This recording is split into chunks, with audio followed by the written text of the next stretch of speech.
નમસ્કાર દોસ્તો, શું તમે ક્લાસ 3 પરીક્ષાની તૈયારી કરી રહ્યા છો?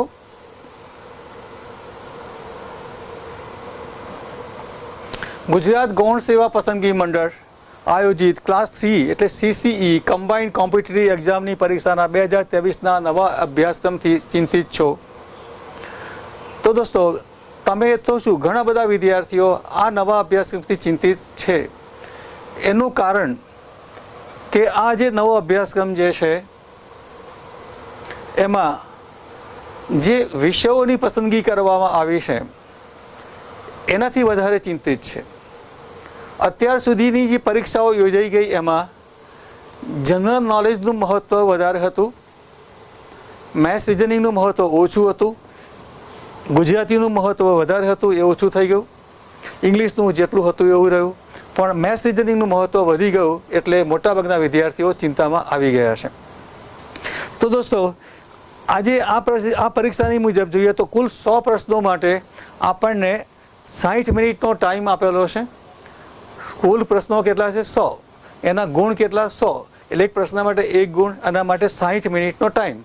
એટલે કે તમે એક પ્રશ્ન સોલ્વ કરવા માટે તમને 36 સેકન્ડનો સમય આપવામાં આવે છે. તો દોસ્તો, આજે જે સમય આપવામાં જે આવે છે એનો અર્થ એવો થયો કે આપણને મોટું આ બે સબ્જેક્ટ જે ઇન્ક્લુડ થયા છે, આ બે સબ્જેક્ટ ઇન્ક્લુડ થયા મેથ્સ અને રિઝનિંગ, એનાથી આપણે આ બંને સબ્જેક્ટમાં કેલ્ક્યુલેશનની જરૂર પડે અને એમાં ટાઈમ વધારે જોઈશે. એ તો પ્રેક્ટિકલ રીતે બધા લોકો સમજે છે અને એ જે વધારે ટાઈમ જોઈએ અને એ આપણે વધારે ટાઈમ નથી મળ્યો એટલે આપણે આ ચિંતામાં આવી ગયા છે કે આ પરીક્ષામાં આપણને મુશ્કેલી ઊભી થવાની છે. પણ હકીકતમાં દોસ્તો, આ જે 1 કલાકનો ટાઈમ 100 પ્રશ્નો એ ફક્ત તમારા માટે જ છે એવું નથી, બધા વિદ્યાર્થીઓ માટે આ જ પરિસ્થિતિ છે. તો એનો અર્થ શું થાય કે સમજો કે તમે સ્કોર થોડો ઓછો થવાનો, તો તમારો ઓછો થવાનો, તો બધાનો ઓછો થવાનો, તો ઓવરઓલ કટ ઓફ ડાઉન થવાનું. એવા કેટલા વખત તમે જોયું હશે GPSC ક્લાસ 1-2ની પ્રિલિમિનરી પરીક્ષામાં 400 માર્ક્સમાંથી 130ના કટ ઓફવાળા વિદ્યાર્થીઓ પણ પ્રિલિમિનરી પરીક્ષામાં પાસ થઈ ગયા. એટલે કે 400માંથી 30% ગણીએ તો 120 થાય, એના બદલે ફક્ત 10 માર્ક વધારે ઉમેરી દઈએ તો 32.5% પણ માણસો 32% 35% લાવનારા વિદ્યાર્થીઓ પણ એ પરીક્ષામાં પાસ થયા છે. એટલે કે 1/3 33% વિદ્યાર્થી 33% માર્ક્સ મેળવનારા લોકો પણ ક્લાસ 1-2માં સિલેક્ટ થયા છે. પ્રિલિમિનરી પરીક્ષામાં 1/3 સ્કોર કરે, 400માંથી 33% સ્કોર કર્યો તો પણ સિલેક્ટ થઈ ગયા. તો દોસ્તો, આપણું પણ આવું જ થવાનું છે. એટલે ચિંતાને છોડી દો. ચિંતાઓનું કોઈ કારણ નથી, કારણ કે તમારી આ પરીક્ષાનો આ નવો સિલેબસ લાવવાનો હેતુ શું થઈ જોઈએ તો ખ્યાલ આવશે.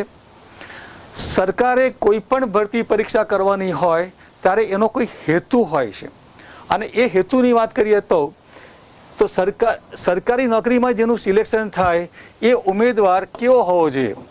ઇન્ટેલિજન્ટ હોવો જોઈએ, નોલેજેબલ હોવો જોઈએ અને સરકારી ઓફિસોમાં જે કોમ્યુનિકેશન કરવાનું હોય, લખાણપટ્ટી કરવાની હોય, એના માટે લેંગ્વેજનું નોલેજ હોવું જોઈએ. આ 3 પ્રકારનું એફિશિયન્સી હોવી જોઈએ.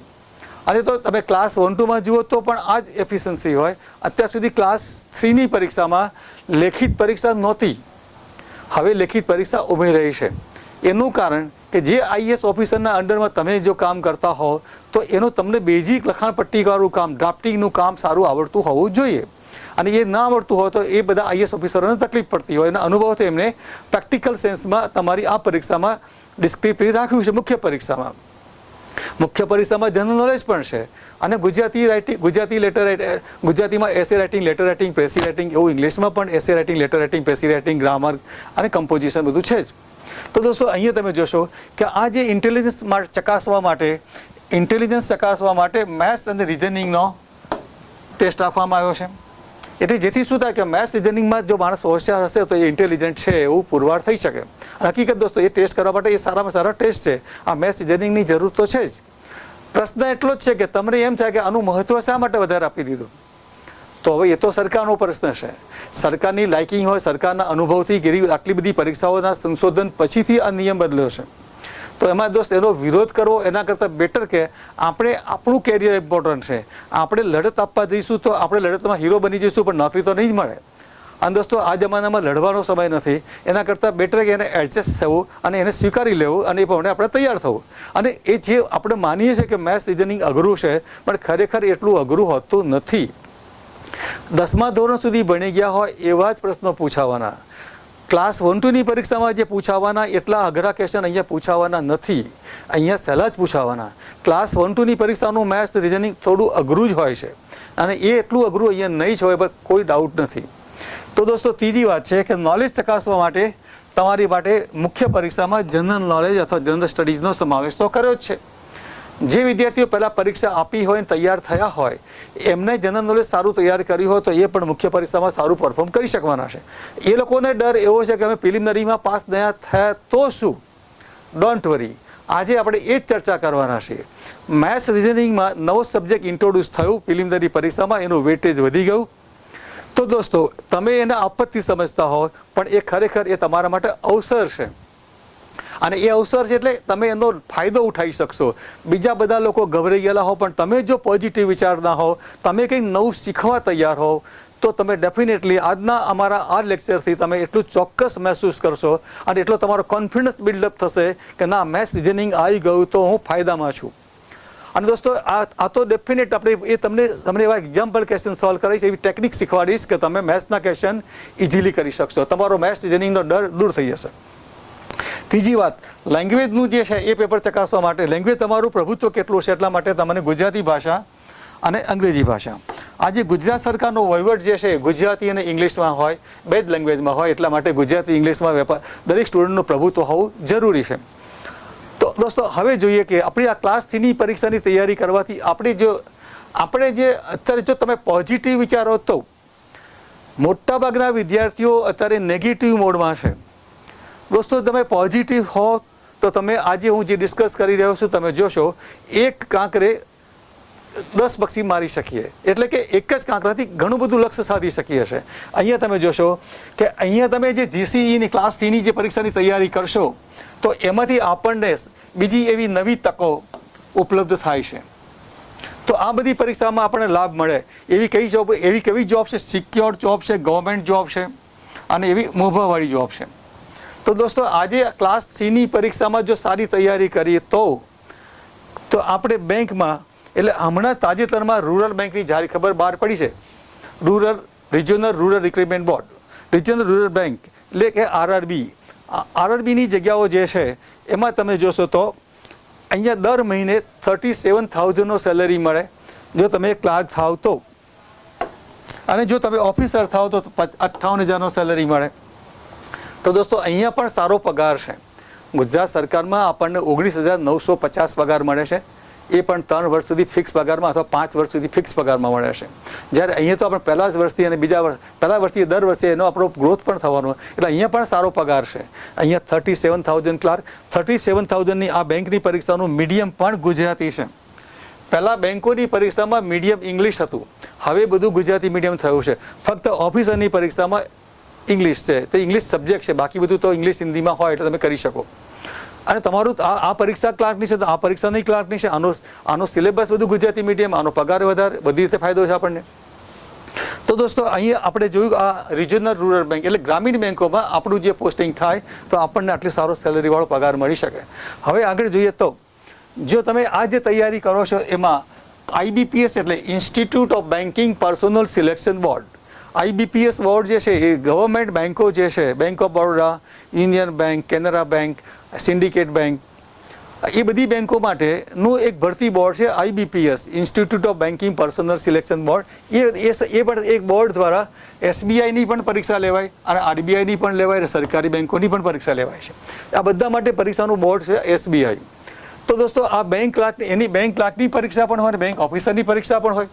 તો દોસ્તો બેંક ક્લાર્કની પરીક્ષાનો પગાર કેટલો છે? 37,000 અને એનું પરીક્ષાનું મીડિયમ ગુજરાતી થઈ ગયું છે. આ વર્ષથી ગુજરાતી મીડિયમ ઇન્ટ્રોડ્યુસ થયું છે. એટલે દોસ્તો તમે જોઈ રહ્યા છો દરેક ભરતી પરીક્ષાનું બોર્ડ સમયના અંતરે અને અનુભવના આધારે દરેક પરીક્ષાની પેટર્નોમાં ફેરફાર થતો જ રહ્યો છે. એટલે એ ફેરફારને આપણે સ્વીકારવો જ રહ્યો, કારણ કે સરકારને પણ એવા માણસો જે એમ્પ્લોય જોઈતા હોય તો એને કેવા એમ્પ્લોય જોઈએ છે તો એની પસંદગી કરવાનો, એને પોતાની અનુભવથી જે જોયું હોય એને એની પોતાની તે જે વિચાર્યું હોય એમાં કંઈ આપણે ચેલેન્જ કરવા જેવું હોતું નથી. પણ આપણે આપણા સેન્ટિમેન્ટને ધ્યાનમાં રાખીએ તો આપણે ખોટા હોઈએ એવું બની શકે. તો દોસ્તો આજે સમજો બેંક ઓફિસર થઈએ તો આપણને 58,000 પગાર છે. તો દોસ્તો અહીંયા પણ ખૂબ સારો પગાર છે. સ્ટાર્ટિંગ પગાર તમારો 37,000 58,000 સેલરી હોય.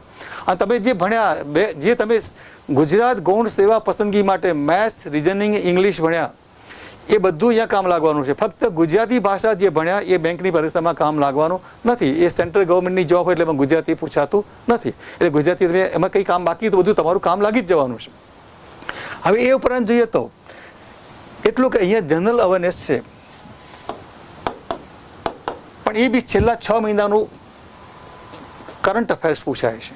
એ તો આપણે ગુજરાત ગૌણ સેવામાં પણ કરંટ અફેર્સ તો કરવાના જ છીએ, નવું કશું જ નથી. હા, ફક્ત થોડુંક નવું હોય તો પ્રિલિમિનરી પરીક્ષામાં જનરલ અવેરનેસના સાથે બેન્કિંગ અવેરનેસ, બેન્કિંગ વિશેનું બેઝિક નોલેજ, કોમ્પ્યુટરનું બેઝિક નોલેજ અને ઇન્ડિયન ઇકોનોમીનું થોડું બેઝિક નોલેજ હોવું જરૂરી છે. એ તો આપણે કરી શકીએ.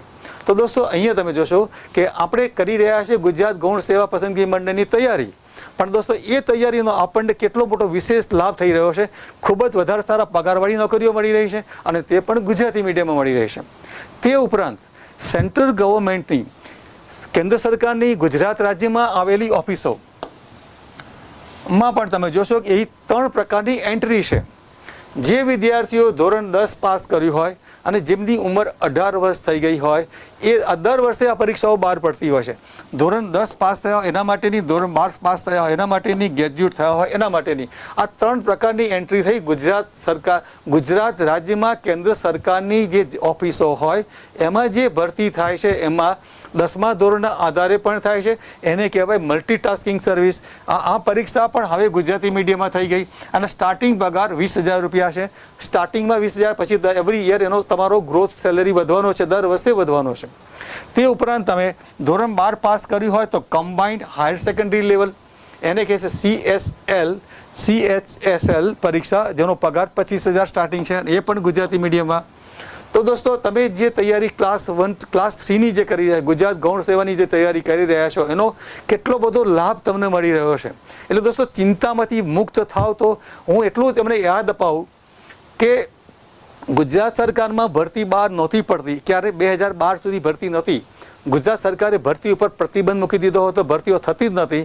ત્યારે 2012 પહેલાં બધા વિદ્યાર્થીઓ બેંકની પરીક્ષા આપતા હતા.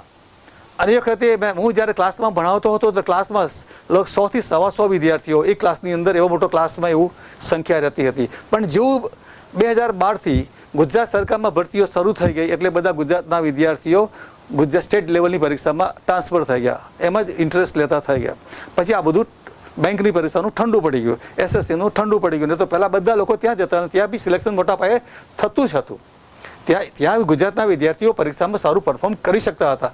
ગુજરાતના વિદ્યાર્થી પાસે ઇન્ટેલિજન્ટમાં તો કોઈ કમી છે જ નહીં, પણ એક પોઝિટિવિટી સારી છે એ મોટી મજબૂત પોઝિટિવિટીનો અભાવ જોવા મળે છે. એટલે માટે થોડું ઘણું બહુ વધારે ચિંતિત થઈને પછી પોતાનું વિઝન જે હોય એ ડેવલપ નથી થતું.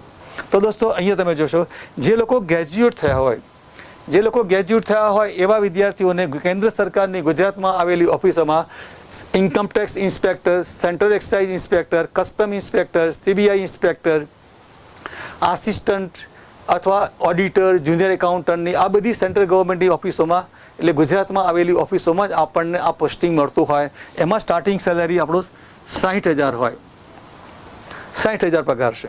તો દોસ્તો આ રીતે આ જે તૈયારી કરીએ છીએ એમાં આ બધું કામ લાગી ગયું. તે ઉપરાંત રેલવે રિક્રુટમેન્ટ બોર્ડની પરીક્ષા થાય તો એમાં પણ આ બધું કામ લાગી જાય. LICમાં કામ લાગી જાય, ESICમાં કામ લાગે, EPFમાં લાગે, FCIમાં કામ લાગે. તો આ બધી પરીક્ષાઓની અંદર જે પ્રશ્નો પૂછાય તેમાં મેથ્સ, રિઝનિંગ, ઇંગ્લિશ અને જનરલ નોલેજના આધારિત હોય છે.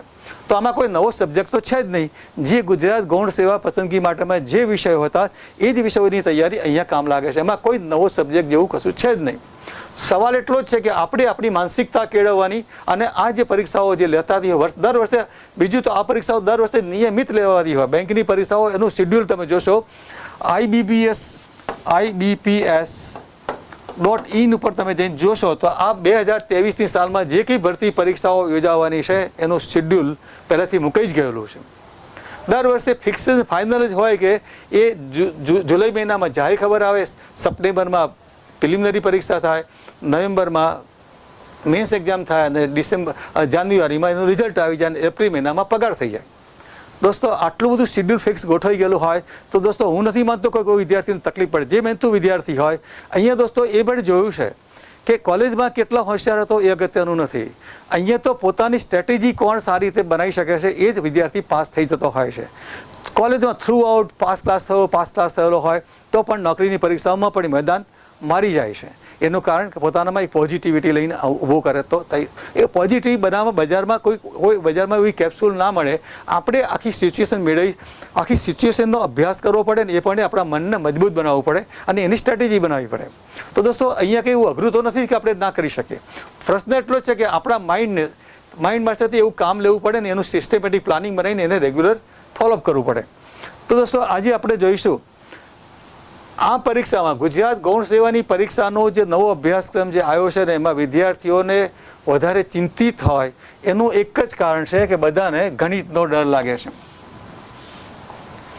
ગણિત દોસ્તો અઘરું નથી. મેં અગાઉ પણ વાત કરી, 10મા ધોરણ સુધીનું જ ગણિત છે અને મોટા ભાગનો કોર્સ જે છે બધો 98%. ભાગ્યે જ કોઈ તમને સમજો કે એલ્જીબ્રા જ્યોમેટ્રીનો પ્રશ્ન પૂછાતો હોય, મોટા ભાગે પૂછાતો તે બધું એરેથમેટિક અને ક્ષેત્રફળ ને ઘનફળ, એથી વિશેષ કંઈ હોતું જ નથી.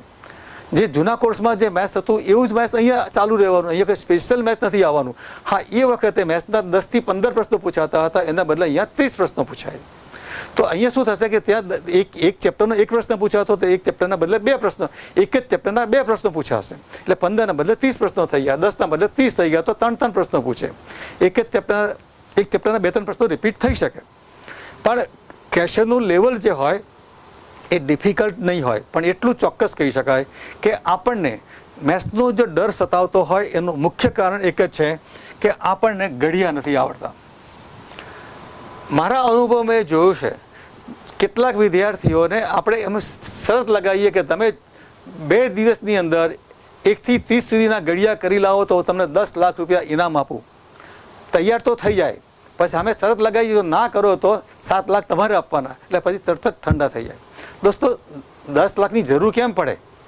આજે તમે જો મેથ્સ ઘડિયા શીખી લીધા તો તમને જો સારું મેથ્સ આવડી ગયું તો પગાર તમને મળવાનો છે. તમે કોઈ શરત 10 લાખની શરત જીતવાની માટે મહેનત કરતા હો એના બદલે તમે જો ગવર્મેન્ટ જોબ મળી જતી હોય તો તમે આજે નોકરીમાં એન્ટર થાઓ છો અને રિટાયર્ડ થાઓ ત્યારે તમારો ટોટલ સેલરી ઓછામાં ઓછો 3 કરોડથી ઓછો નથી હોતો. એટલે કે દરેક ઉમેદવારની કિંમત 3 કરોડની કહી શકાય. આ તમને લાગશે બજારમાં વેચવા જઈએ તો 3 કરોડ ના આવે, પણ દોસ્તો હા એટલો જ જો રફ પોલિશવાળો હીરો હોય તો એની કોઈ કિંમત નથી, પણ ઘસેલો હોય તો એ માણસની કિંમત થાય. એ રીતે તમે પણ જો તૈયાર થયા હોય, સારી મહેનત કરી હોય, નોકરી મળી જાય તો તમે તમારી લાઈફનો પગાર તમે ગણી નાખો. તમે સ્ટાર્ટિંગથી તમે સમજો કે 22 વર્ષની ઉંમરે જોડાયા, 60 રિટાયર્ડ થાઓ છો તો તમારો પગાર 3 કરોડ થશે અને વચ્ચેના પગારનું વ્યાજ ગણો તો 4 કરોડ થઈ જાય. તો દોસ્તો આજે આટલું લુક્રેટિવ નોકરી મળતી હોય, એક સોશિયલ સ્ટેટસ બી બનતું હોય, એ માટે ઘડિયા પર શીખવાની જરૂર પણ નથી. તમે ઘડિયા નહીં શીખી શકો એ મને ખબર છે, પણ ઘડિયાના બદલે ગુણાકાર કરવા માટે આપણે નવી ટેકનિકો ડેવલપ કરીશું. એ બધું થઈ શકે છે. બીજું કે તમને ઘડિયા નથી આવડતા એટલે ઘણી વખત સરવાળા બાદબાકીમાં પણ ભૂલો થાય છે.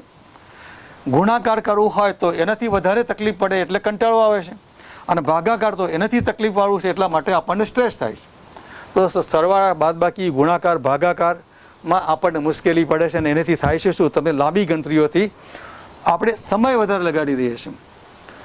આ બધામાં આપણી કમજોરી હોય એટલે સમય વધારે વપરાઈ જાય અને એથી આપણે પ્રેશરમાં આવી જઈએ છીએ કે બસ મારાથી આટલા જ ક્વેશ્ચન થયા. પણ એવું થવાનું એનું એક જ કારણ કે આપણી સ્પીડ નથી સરવાળા બાદબાકી ગુણાકાર ભાગાકારમાં. દોસ્તો સરવાળા ગુણાકાર ભાગાકાર બાદબાકી જે છે એ શું છે, ગણતરીઓ છે. અને અત્યાર સુધી તમારું ગણતરીઓ માટેનું જે કંઈ તમારું નોલેજ છે એ સ્કૂલમાં જે શીખ્યા, બજારમાં પુસ્તકોમાં મળતું હોય અથવા યુટ્યુબ પર જે કંઈ ચેનલો ઉપર મળતું હોય એથી વિશેષ નવું તો આપણી પાસે છે જ નહીં, અને એટલું આપણે જોયું છે. એટલે કે જે આપણે આસપાસ જે હતું એ આપણે જોયું છે, પણ હજુ કંઈક નવું સંશોધન થયું છે. એ જો તમે જોશો તો તમે તમારો સમય બચાવી શકશો, તમે વિધાઉટ સ્ટ્રેસ કરી શકશો અને સ્પીડી કરી શકશો. તો દોસ્તો, આજે એ જે તમને શીખવવા જઈ રહ્યો છું, એટલે તમે તમારી ચિંતાઓને છોડી દો, ચિંતામાંથી મુક્ત બનો, ચિંતાઓ મને સોંપી દો. તમે એક મારામાં વિશ્વાસ કેળવો કે હું જે તમને શીખવી રહ્યો છું એ તમને જીતાડશે. તો દોસ્તો, સરવાળા, બાદબાકી, ગુણાકાર અને ભાગાકાર તથા લાંબી ગણતરીઓ જે છે તમે ખૂબ જ આસાનીથી કરી શકશો, ખૂબ જ ઝડપથી કરી શકશો, વિધાઉટ સ્ટ્રેસ કરી શકશો અને વિધાઉટ મિસ્ટેક કરી શકશો. કેમ મિસ્ટેક? એટલા માટે કે આપણી પરીક્ષા જે છે એ મલ્ટિપલ ચોઇસ છે. એટલે તમને એવા 4 વિકલ્પ આપેલા હશે, તો એમાંથી તમારો સાચો વિકલ્પ તમારે પસંદ કરવાનો છે. એટલા માટે હું જે મેથડ શીખવી રહ્યો છું એ મલ્ટિપલ ચોઇસમાં આપણને બેનિફિટ કરે તેવી છે. તો દોસ્તો, તમે એવા ઇન્ટરેસ્ટેડ બની ગયા હશો કે એવી કઈ મેથડ છે. નો ડાઉટ તમારી ઇંતજારી હોય, કેમ કે તમારી કેરિયરનો સવાલ છે. તો દોસ્તો, તમારી કેરિયરનો સવાલ હોય તો દોસ્તો એક વસ્તુ ચોક્કસ છે કે તમે તમારી કેરિયર બનાવવા માટે અત્યાર સુધી, એટલે કે તમે 15 વર્ષ સુધી અભ્યાસ કર્યો છે, અને 15 વર્ષના અભ્યાસ દરમિયાન તમે જે મહેનત લગાવી છે, તમે જે દિલ દઈને કામ કર્યું છે, તમારા પેરેન્ટ્સે તમારી પાસે જે અપેક્ષા રાખી છે અને તમે જે સપનું જોયું છે એ સાકાર કરવા માટે આજે એક તક આવીને ઊભી છે. મેથ્સ, રિઝનિંગ બધા માટે ડિફિકલ્ટ હોય તો તમારા માટે ઇઝી થઈ ગયું છે એમ માની લો, અને હું તમને પુરવાર કરી આપું છું.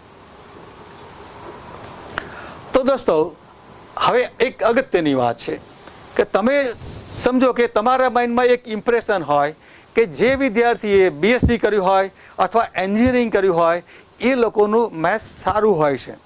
પણ દોસ્તો, હકીકતમાં એવું નથી હોતું. કેમ કે તમે જોશો કે તમે BSc મેથ્સ કરેલું હોય એટલે કે મેથ્સનો મોટો માસ્ટર થઈ ગયો, એન્જિનિયરિંગવાળાને પણ મેથ્સ સારું જ આવડતું હોય, તો એવા વિદ્યાર્થીને જો હું જે ટેકનિક શીખવી રહ્યો છું એ ટેકનિક એને ના આવડતી હોય અને તમે BA ગુજરાતી કર્યું હોય અને હું જે ટેકનિક શીખું એ ટેકનિક તમને જો આવડી જાય તો તમે ચોક્કસ દાવા સાથે કહી શકશો કે આ 2 વિદ્યાર્થીઓને તમે પાછળ પાડી દીધા, તમે એને ઓવરટેક કરી ગયા. દોસ્તો, આવું શક્ય બનશે એવું તમને અત્યારે તો નહીં જ લાગે, પણ જ્યારે હું તમને સમજાવીશ બસ તમે સ્વીકારી લેશો કે ના, મારે શીખવું છે અને આ બધાને ઓવરટેક કરવો છે. પણ એ માટે તમારે શીખવું પડે અને એની પ્રેક્ટિસ કરવી પડે. તો દોસ્તો, જો આપણે આ બધું જ શીખી લઈશું તો આપણે ઝડપથી વિધાઉટ સેટ, વિધાઉટ આ બધું કરવું હોય તો એ માટે હવે તમે જાદુ શીખવા તૈયાર થઈ ગયા હશો. આટલું મારું આ ડિસ્કશન જે છે એના આધારે તમે એક મોટી ખ્વાહિશ તમારામાં પેદા થઈ ગઈ અને તમને એવું લાગે કે હવે હું જાદુગર થવાનો છું. દોસ્તો, ચોક્કસ તમે જાદુગર થવાના છો. થોડીક વારમાં તમે જાદુગર થઈ જશો. તો દોસ્તો જુઓ, મેથ્સના દરેક ક્વેશ્ચન સોલ્વ, મેથ્સનો જે પ્રશ્ન હોય એને સોલ્વ કરવા માટે એના બે ભાગ કહી શકાય. મેથ્સનો કોઈ બી પ્રશ્ન હોય એને 2 ભાગમાં ડિસ્ટ્રીબ્યુશન થાય. એક તો તમે ક્વેશ્ચન વાંચો છો અને એના આધારે ક્વેશ્ચનનો ડેટા જે હોય એના આધારે તમે નક્કી કરો છો કે આ પ્રોફિટ એન્ડ લોસનો ક્વેશ્ચન થયો જેમાં છાપેલી કિંમત શોધવાનો કોન્સેપ્ટ થયો.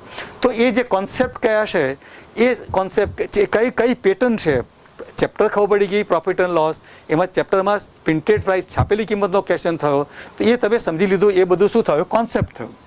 અને એના માટેની જે કોઈ ઇક્વેશન હોય એ બધું તમારા કોન્સેપ્ટમાં આવે. એ તમારી માહિતી જે આપી હોય તમે ઇક્વેશનની અંદર મૂકી દીધી અને એ જે ઇક્વેશન મૂક્યા પછી જ્યારે સોલ્વ કરવાનું શરૂ થાય એટલે કે તમારી ગણતરી શરૂ થાય છે.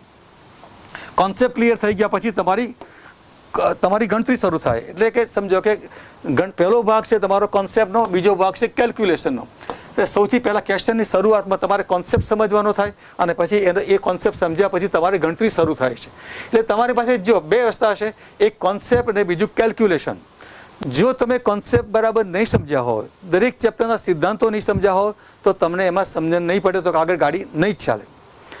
અને બીજી વાત, કોન્સેપ્ટ સમજણ પડી ગઈ, તમે ગમે તેટલા હોશિયાર હો પણ ક્વેશ્ચનનું જે કેલ્ક્યુલેશન જે હોય એટલું લેન્ધી હોય કે તમે એ સ્કૂલની મેથડથી જો કરવા જાઓ એટલું કેલ્ક્યુલેશન જે મેથ્સમાં સ્કૂલમાં શીખીને આવ્યા છો, બજારમાં પુસ્તકોમાં જે મળે છે તે, અને યુટ્યુબની ચેનલ ઉપર જે આપણે કંઈ શીખ્યા હોઈએ એ મેથડથી જો તમે સોલ્વ કરવા જશો તો તમને વધારે ટાઈમ લાગવાનો છે, એમાં કોઈ ડાઉટ નથી. એટલે ગણતરીઓ પણ લાંબી બની જાય અને કોન્સેપ્ટ ક્લિયર ના હોય તો મેથ્સ આપણને અઘરું લાગવાનું છે.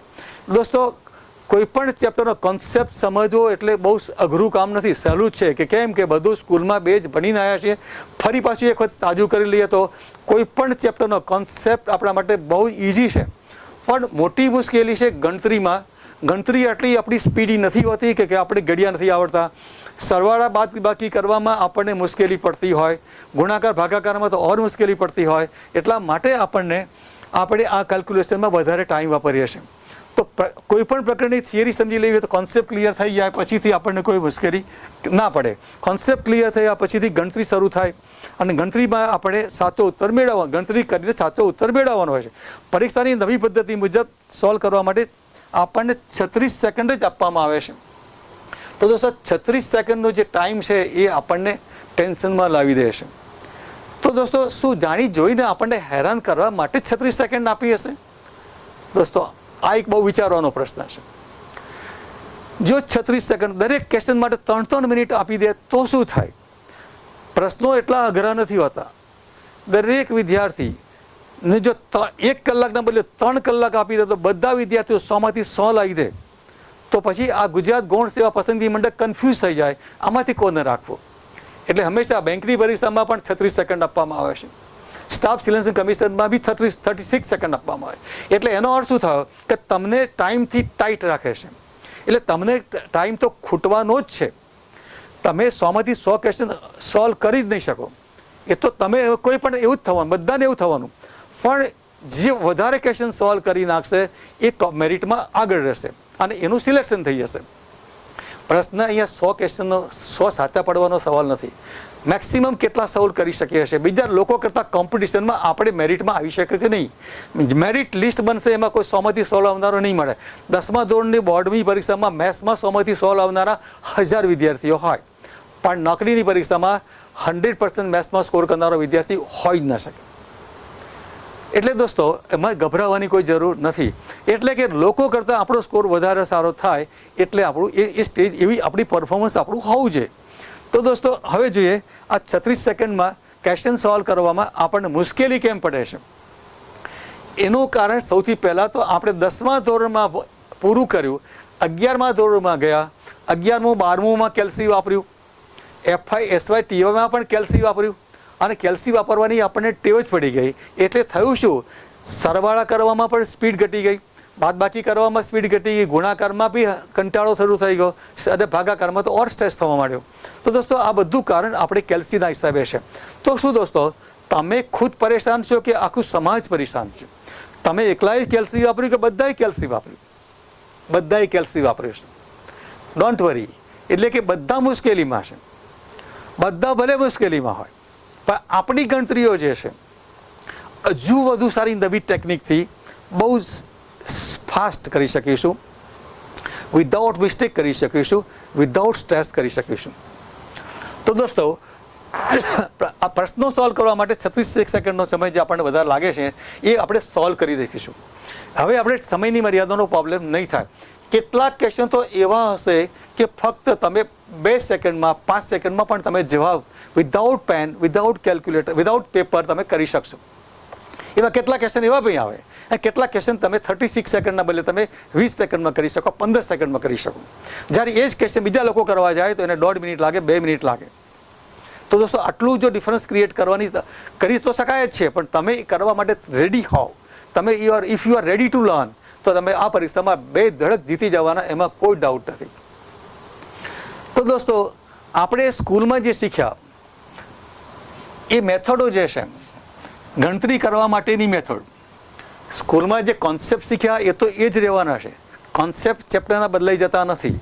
સાદા વ્યાજનો ચેપ્ટરનો કોન્સેપ્ટ એ જ રહેવાનો, ચક્રવૃદ્ધિ વ્યાજનો એ જ રહેવાનો, સમય અને કામનો એ જ રહેવાનો, ભાગીદારીનો કોન્સેપ્ટ પણ એ જ રહેવાનો.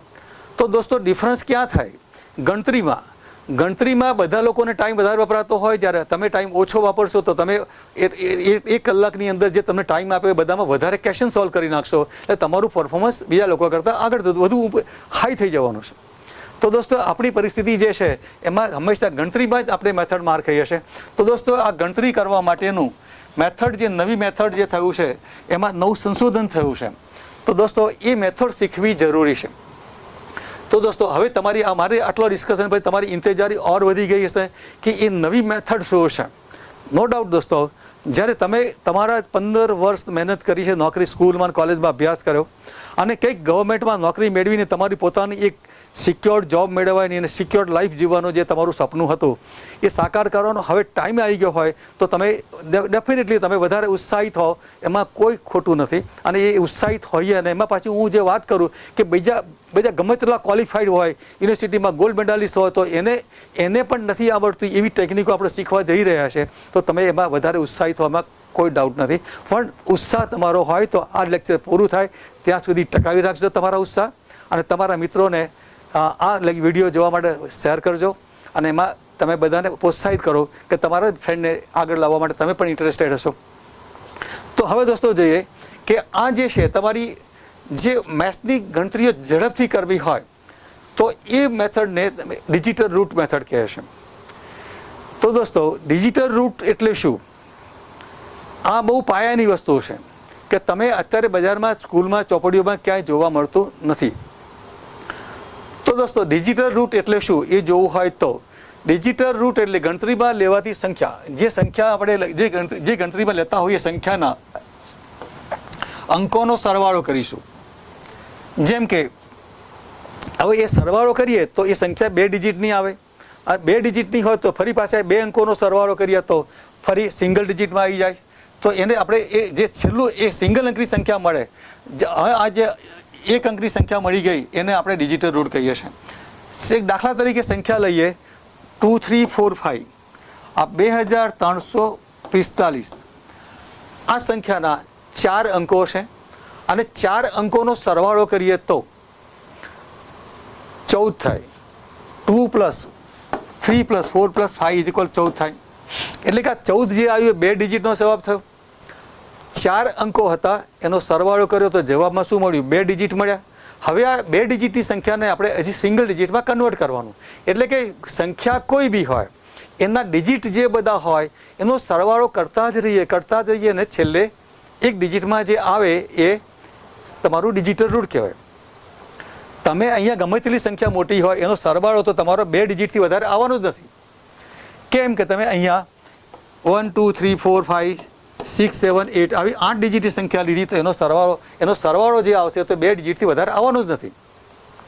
તો દોસ્તો આ રીતે 2 ડિજિટ વધારે ના થતો હોય તો આપણે એનો અર્થ શું થયો કે આપણે 2 ડિજિટ વધારે સંખ્યા 2 ડિજિટમાંથી 1 ડિજિટ કરવાનું છે. એટલે કે સંખ્યા અંકો ગમે તેટલા હોય એને 2 ડિજિટમાં કન્વર્ટ કરીએ પછી એક સિંગલ ડિજિટમાં કરવાનું. અહીંયા તમે સરવાળો 14 થયો તો 14ના 2 ડિજિટનો સરવાળો કરીએ તો 5 થશે. એટલે કે અહીંયા આ ડિજિટલ રૂટ 5 થયું. 1 + 4 = 5 થયું. તો આ સંખ્યા જે હતી એનું ડિજિટલ રૂટ 5 થયું. બીજી વાત, હવે આ જે સંખ્યામાં જે સરવાળો કરીએ છીએ એને થોડો સહેલું કરી નાખવું હોય તો પણ આપણે કરી શકીએ.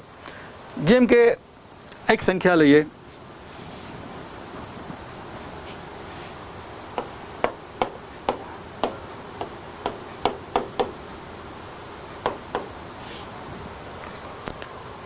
આ 9 ડિજિટની સંખ્યા છે. એમાં તમે જોશો બધાનો સરવાળો કરીએ તો આ બેનો સરવાળો 9 થાય, આ બેનો પણ 9 થાય, આ બેનો પણ 9 થાય, આ બેનો પણ 9 થાય. એટલે કે 9 ચોકે 36 ને 5 ટોટલ 41 થયું. 41નો સરવાળો કરીએ તો 4 + 1 = 5 થયું. એટલે કે આ 9 ડિજિટની સંખ્યાનું ડિજિટલ રૂટ 5 થયું. તો દોસ્તો આ જે ડિજિટલ રૂટ 5 થયું મેળવવામાં જે આપણે સરવાળોમાં વાર લાગે છે, હજુ પણ એને ઝડપથી કરવું હોય તો અહીંયા તમે જોશો આ જે મેઘધનુષ દોર્યા છે 1 + 8 = 9, અહીંયા 2 + 7 = 9, 3 + 6 = 9, 4 + 5 = 9. જે 9 જોડીઓ બની ગઈ એ બધી જોડીઓને તમે 0 ગણી નાખો તો છેલ્લે શું વધ્યું? 5. એટલે કે આવી આ નવી મેથડમાં કોઈ 2 ડિજિટની સંખ્યા હોય, 3 ડિજિટની સંખ્યા હોય એમાં જો સરવાળો જેમ કે 19 છે આ બે સંખ્યાનો સરવાળો કરીએ તો 10 થાય અને આનો સરવાળો કરીએ તો 1 થાય. એટલે કે આ 19 જે હતું એનો ડિજિટલ રૂટ થયું 1. 19નું ડિજિટલ રૂટ થયું 1, કેમ કે શરૂઆતમાં 1 + 9 કર્યું તો 10 થયા, 1 + 0 કર્યું તો 1 થયું. સબે સમજો અગત્યનું હતું કે આ 9 જે છે 9 કાઢી નાખ્યું હોત તો પણ તમને સીધું 1 મળી જતું હતું. તે રીતે અહીંયા તમે જોશો કે આ સંખ્યા હતી એમાં આ બેનો સરવાળો 9 થતો હતો તો 9 = 0 કરી દઈએ તો 9 = 0 થાય નહીં, પણ આ મેથડમાં 9 = 0 કન્સિડર કરી શકીએ. જરૂર પડે તો 9 કરી શકીએ, 9 રહેવા દઈએ, અથવા 9 = 0 બી કરી શકીએ. 9 તો રહેવાનું જ છે, પણ 9ને તમે 0માં કન્વર્ટ કરવું હોય તો તમે કરી શકો. જેમ કે આ સંખ્યા હતી, આ 4 ડિજિટની સંખ્યા હતી, એનો તમે 4 + 9 બેનો સરવાળો થયો 9, 9 નીકળી ગયા, 9 = 0 કહીએ તો બાકી રહ્યું છું 2 + 3 = 5. તો એનું જે ડિજિટલ રૂટ 5 આવી ગયો. તો દોસ્તો અહીંયા એક નવો કોન્સેપ્ટ, નવું મેથડ જે ડિજિટલ રૂટ છે એમાં 9 = 0નો કોન્સેપ્ટ છે. એટલા માટે છે કે તમે અહીંયા 1 2 3 4 એમ લખો તો છેલ્લે શું આવે 9. સિંગલ ડિજિટમાં ડિજિટલ રૂટ છે સિંગલ ડિજિટ છે. ડિજિટલ રૂટનો અર્થ થાય સિંગલ ડિજિટમાં કન્વર્ટ કરવું. તો સિંગલ ડિજિટમાં સૌથી મોટો નંબર કયો છે 9. હવે પછી શું આવશે 10, આનો સરવાળો કરીએ તો 1, પછી શું આવશે 11, એનો સરવાળો કરીએ તો 2, પછી 11 પછી 12 આવશે, એનો સરવાળો 3, પછી અહીંયા આવશે 13, એનો થશે 4. તો એનો અર્થ શું થયો, ફરી 1 થી 9 થયા પછી ફરી પાછું 1 થી 9નું ચક્કર શરૂ થઈ જાય છે. 1 થી 9નું ચક્કર શરૂ થતું હોય તો એનો અર્થ એવો થયો કે દર 9એ ચક્કર પૂરું થઈ જાય છે. એટલા માટે 9 = 0 કહી શકાય. તો દોસ્તો હવે આપણે આગળ ચાલીએ. તો ડિજિટલ રૂટનું આગળ જોઈએ તો મેં તમને અગાઉ સમજાવ્યું તેમ 9 = 0 એટલે અહીંયા થયું 1, સીધું જ આવી જશે 1. તો એ રીતે સમજો. આગળ એક્ઝામ્પલ બીજો લઈએ. 5 2 3 4માં અહીંયા એનું ડિજિટલ રૂટ શોધવું હોય તો 5 + 4 = 9 થઈ ગયું. તો બાકી રહ્યું શું 2 + 3 = 5. તો આનું ડીઆર થયું 5. જેથી આટલાનો ડિજિટલ રૂટ શોધતી વખતે આપણે 5 ને 9નો સરવાળો 5 ને 9નો સરવાળો કરીએ અને અવગણી દઈશું. જેથી બાકીની રહી સંખ્યા 2 અને 3નો સરવાળો કરીશું તો એ 5 થશે અને આપણો ડીઆર રૂટ થાય 5 થશે. જે આપણે અગાઉ ચર્ચા કરી તે જ છે. હવે જોઈએ ડિજિટલ રૂટના ઉપયોગ શા માટે જરૂરી છે. દોસ્તો હવે ડિજિટલ રૂટનું ઇમ્પોર્ટન્સ શું છે એ જોઈશું. કોઈ પણ વસ્તુનું ઇમ્પોર્ટન્સ હોય તો એનો ડ્રોબેક પણ હોય, એ પણ આપણે જોઈશું. અને એ ડ્રોબેક કેટલાક લોકો જાણે છે, એટલે તો લોકો એ ડ્રોબેક જાણે છે, પણ એના ડ્રોબેકને સોલ્વ કરવાની ટેકનિક પાછી આગળ છે એ નથી જાણતા. એટલા માટે લોકો ડિજિટલ રૂટ વાપરી શકતા નથી. પણ અહીંયા લિબર્ટીમાં દરેક બેચમાં ડિજિટલ રૂટ શીખવાડાય છે, અને બેંકની પરીક્ષામાં તો ખાસ. પણ અત્યાર સુધી ગુજરાત ગૌણ સેવામાં જીપીસી ક્લાસ 1-2માં આ બધી મેથડ શીખવાડવામાં આવતી નહોતી, કારણ કે એમાં વિદ્યાર્થીઓને આ બધામાં મેથ્સમાં રિઝનિંગમાં ઇન્ટરેસ્ટ નહોતો, કારણ કે એમાં મોટો બર્ડન જે હતું હિસ્ટ્રી જ્યોગ્રાફી પોલિટીમાં જ હતું. એટલે એમાં શોર્ટકટ શીખવાની જરૂરિયાત ઊભી થતી નહોતી. જ્યારે પ્રિલિમિનરી પરીક્ષામાં જ મેથ્સ રિઝનિંગ આવી ગયું, અને જો મેથ્સ રિઝનિંગ સારું ના કરી શકીએ તો આપણે મેથ્સમાં જઈશું કેવી રીતે? જો પ્રિલિમિનરીમાં જ ફેલ થઈશું તો આપણું આખું સપનું રોડી જવાનું છે. એટલા માટે વિદ્યાર્થીઓ ચિંતિત થયા છે. એ સારી વાત છે, પણ ચિંતિત રહ્યા કરવું એ આપણા માટે જોખમી છે.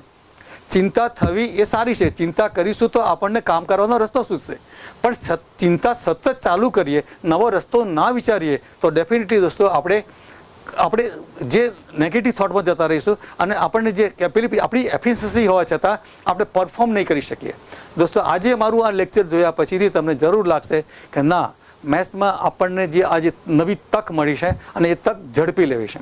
તો દોસ્તો આ ડિજિટલ રૂટ છે એ તમને જોરદાર ફેન્ટાસ્ટિક લાગશે. ગમે તેટલા ગુણાકાર ભાગાકાર બાદબાકી બધું સહેલું કરી આપશે, પણ એની કેટલીક મર્યાદાઓ પણ છે, અને એ મર્યાદાઓ જોશો ત્યારે તમને ડિજિટલ રૂટમાં ડાઉટ થશે. પણ એ મર્યાદામાં તમે ડાઉટ કરો તે પહેલાં જ તમારી એ મર્યાદાઓને તમને પહેલાંથી જ શીખવાડી દઈશ, જેથી તમારે ડાઉટ કરવાનો પ્રશ્ન જ ઊભો નહીં થાય. જેથી તમે એની લિમિટેશન જે છે એમાં બીજા એમાં પૂરક બળો પણ છે.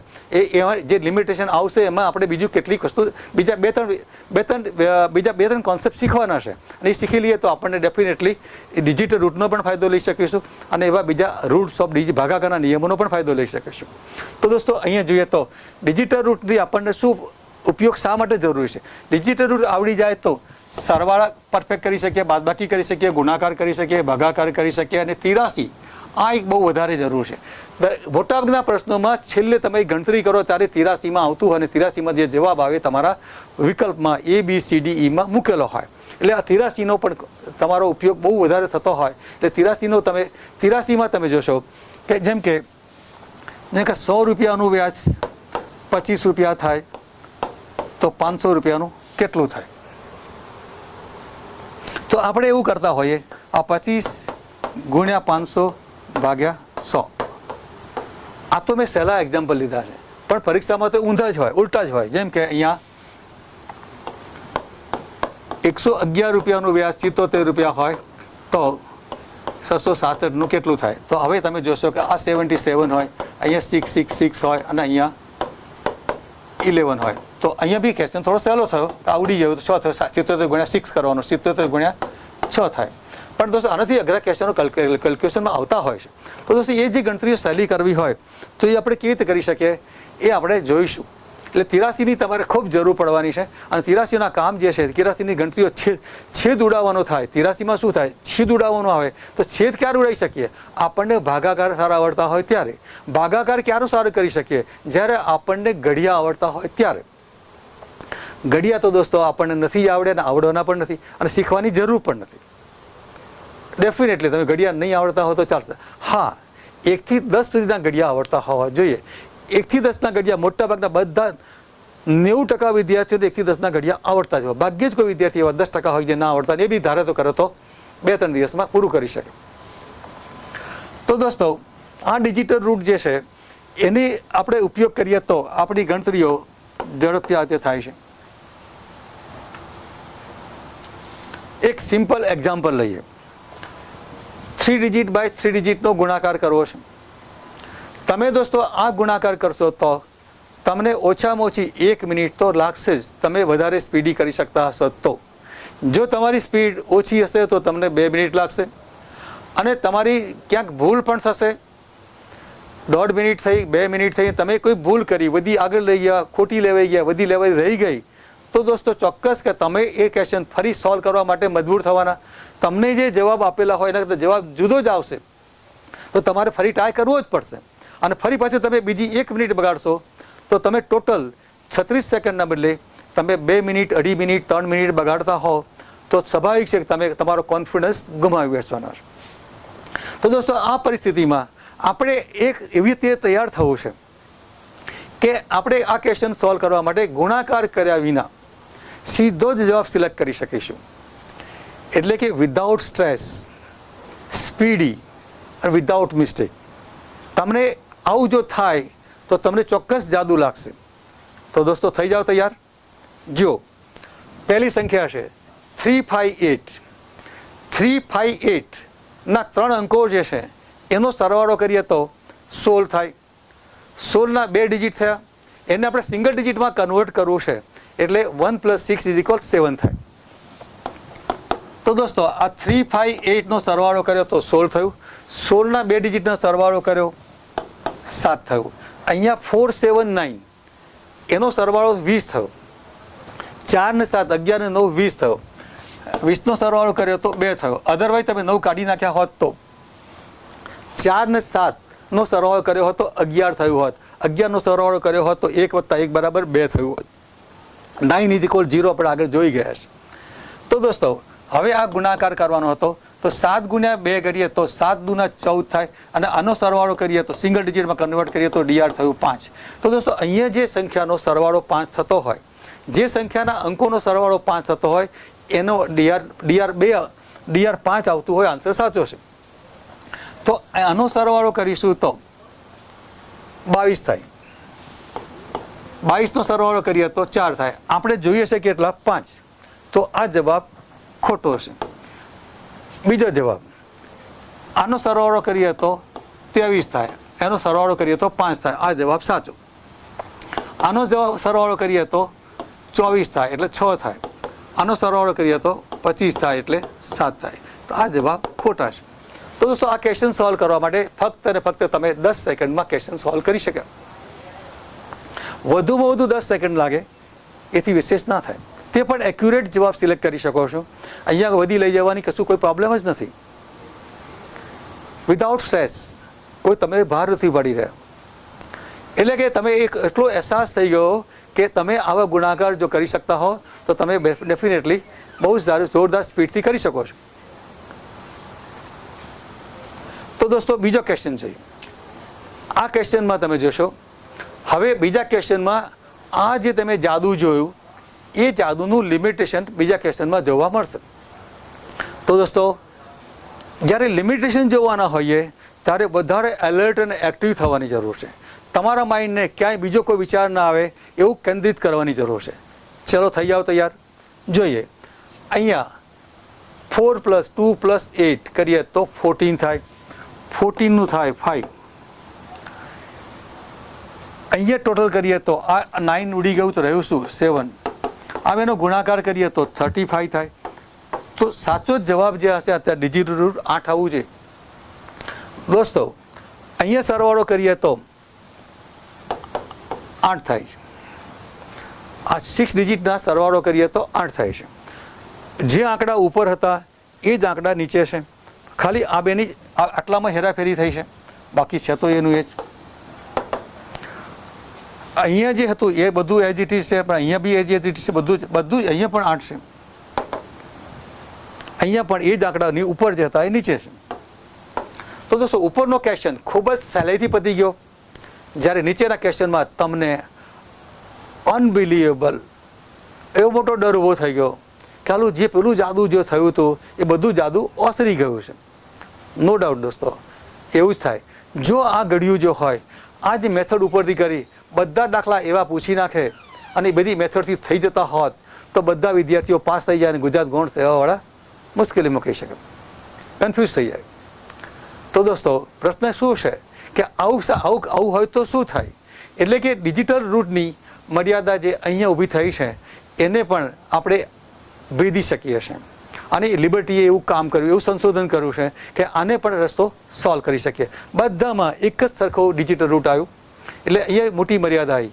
પણ દોસ્તો હંમેશા સમસ્યા કોઈ પણ હોય એના માટે ચિંતિત હોઈએ અને કંઈક વધારે સારું કામ કરવા માટે નવા વિચારો નવા આઈડિયા માટે તૈયાર હોઈએ તો ડેફિનેટલી નવા રસ્તા મળી જ જાય છે. હવે દોસ્તો જોઈએ, બહુ ઇમ્પોર્ટન્ટ છે, હવે ધ્યાન રાખજો. એ ફક્ત 4 સાચા લાગતા મને સાચો જવાબ કયો છે એ જો આવડે તો જ તમે આ મેથડનો ફાયદો લઈ શકશો. નો ડાઉટ મેથડમાં કંઈ અઘરું કશું નથી. તમે જોશો તમને સમજણ પડી જશે. અહીંયા તમે જો ગુણાકાર કરો, આ બેનો ગુણાકાર કરીએ તો 7 × 8 કરીએ તો 56 નો 6 આવે, વધી પડી 5. તો દોસ્તો આનો જે જવાબ આવે એનો છેલ્લો આંકડો, જમણી બાજુનો છેલ્લો આંક જે છે 3 તો ના હોઈ શકે, છેલ્લો 6 હોવો છે. એટલે કે 4 વિકલ્પોમાંથી 2 વિકલ્પો નીકળી ગયા. દોસ્તો છેલ્લો ડિજિટ એટલે આ જે નીકળી ગયું તે શું થયું? લાસ્ટ ડિજિટની મેથડથી નીકળી ગયું. આ પણ લાસ્ટ ડિજિટથી નીકળી ગયું. હવે બીજો ડિજિટ લઈએ. જો અહીંયા આગળ ચલાવીએ તો 8 × 7 56, વધી પડી 5. હવે આનો 7 × 2 14 ને 5 19. એટલે અહીંયા હવે નીચે 3 વડે ગુણાકાર કરીએ તો 8 × 3 24. તો એનો અર્થ શું થયો કે આ જે આનો જવાબ જે આવશે એના છેલ્લા 2 આંકડા 36 હોવા જોઈએ. તો છેલ્લા 2 આંકડા 36 અહીંયા છે, અહીંયા નથી, એટલા માટે આ જવાબ ખોટો છે. તો દોસ્તો તમે જોયું ડિજિટલ રૂટની જે મર્યાદા હતી એ મર્યાદાને આપણે તોડી શકીએ છીએ. અને એવું તો કેટલીક છેલ્લા 3-4 વર્ષથી લિબર્ટીમાં આ બધું ટ્રેનિંગ ચાલી જ રહ્યું છે અને એવું સંશોધન થયેલું છે. એટલે તમે પણ આ વસ્તુ શીખવામાં કાંઈ મુશ્કેલી નહીં અનુભવો અને તમે પણ આરામથી શીખી શકશો. જો આ ના શીખીએ તો વળી સ્કૂલનું જે લાંબી ગણતરીઓવાળું એ સ્ટ્રેસવાળું એ મિસ્ટેકવાળું બધું આપણે કંટાળી જવાનું અને એમાંથી આપણે બહાર ના નીકળી શકીએ અને હાથમાં આવી જે જીતી શકવાની બાજી આપણે હારી જવાના છે. તો દોસ્તો આજે ખૂબ જ it's a gift of God સમજીને આ નવી મેથડને અને ફોલો કરીએ અને એમાં નવું ઇનોવેટિવ જે થયું છે એનો મેક્સિમમ બેનિફિટ લઈશું. તો દોસ્તો આગળ જોઈએ તો આપણે ડિજિટલ રૂટનો જે ચમત્કાર જોયો એના કરતાં પણ વધારે જોરદાર ફેન્ટાસ્ટિક ચેન્જ લાવી શકાય, મોટો ફાયદો લઈ શકીએ એવો આ સ્ક્રીન ઉપર તમે જોઈ રહ્યા છો વિભાજ્યતાની ચાવીઓ. વિભાજ્યતાની ચાવીઓ જે છે એ અંગેનું ચેપ્ટર આપણે સ્કૂલમાં 5મા ધોરણમાં ભણી ગયા છે અને એમ કહી શકાય કે આ વિભાજ્યતાની ચાવીઓ છે એ બ્રહ્માસ્ત્ર છે. મેથ્સમાં સૌથી વધારે ફેન્ટાસ્ટિક રિઝલ્ટ લાવવું હોય તો ફટ થઈને 2 સેકન્ડમાં 5 સેકન્ડમાં તો જવાબ સિલેક્ટ કરી દેવો હોય તો પણ એવું થઈ શકે. એ આપણે કેવી રીતે થાય તે જોઈએ. એટલે કે સ્કૂલમાં આપણે જોઈ ગયા છે કે ભાગાકારની ચાવીઓ અથવા વિભાજ્યતાની ચાવીઓ અથવા ઇંગ્લિશમાં કહીએ તો ટેસ્ટ ઓફ ડિવિઝિબિલિટી અથવા રૂલ્સ ઓફ ડિવિઝિબિલિટી.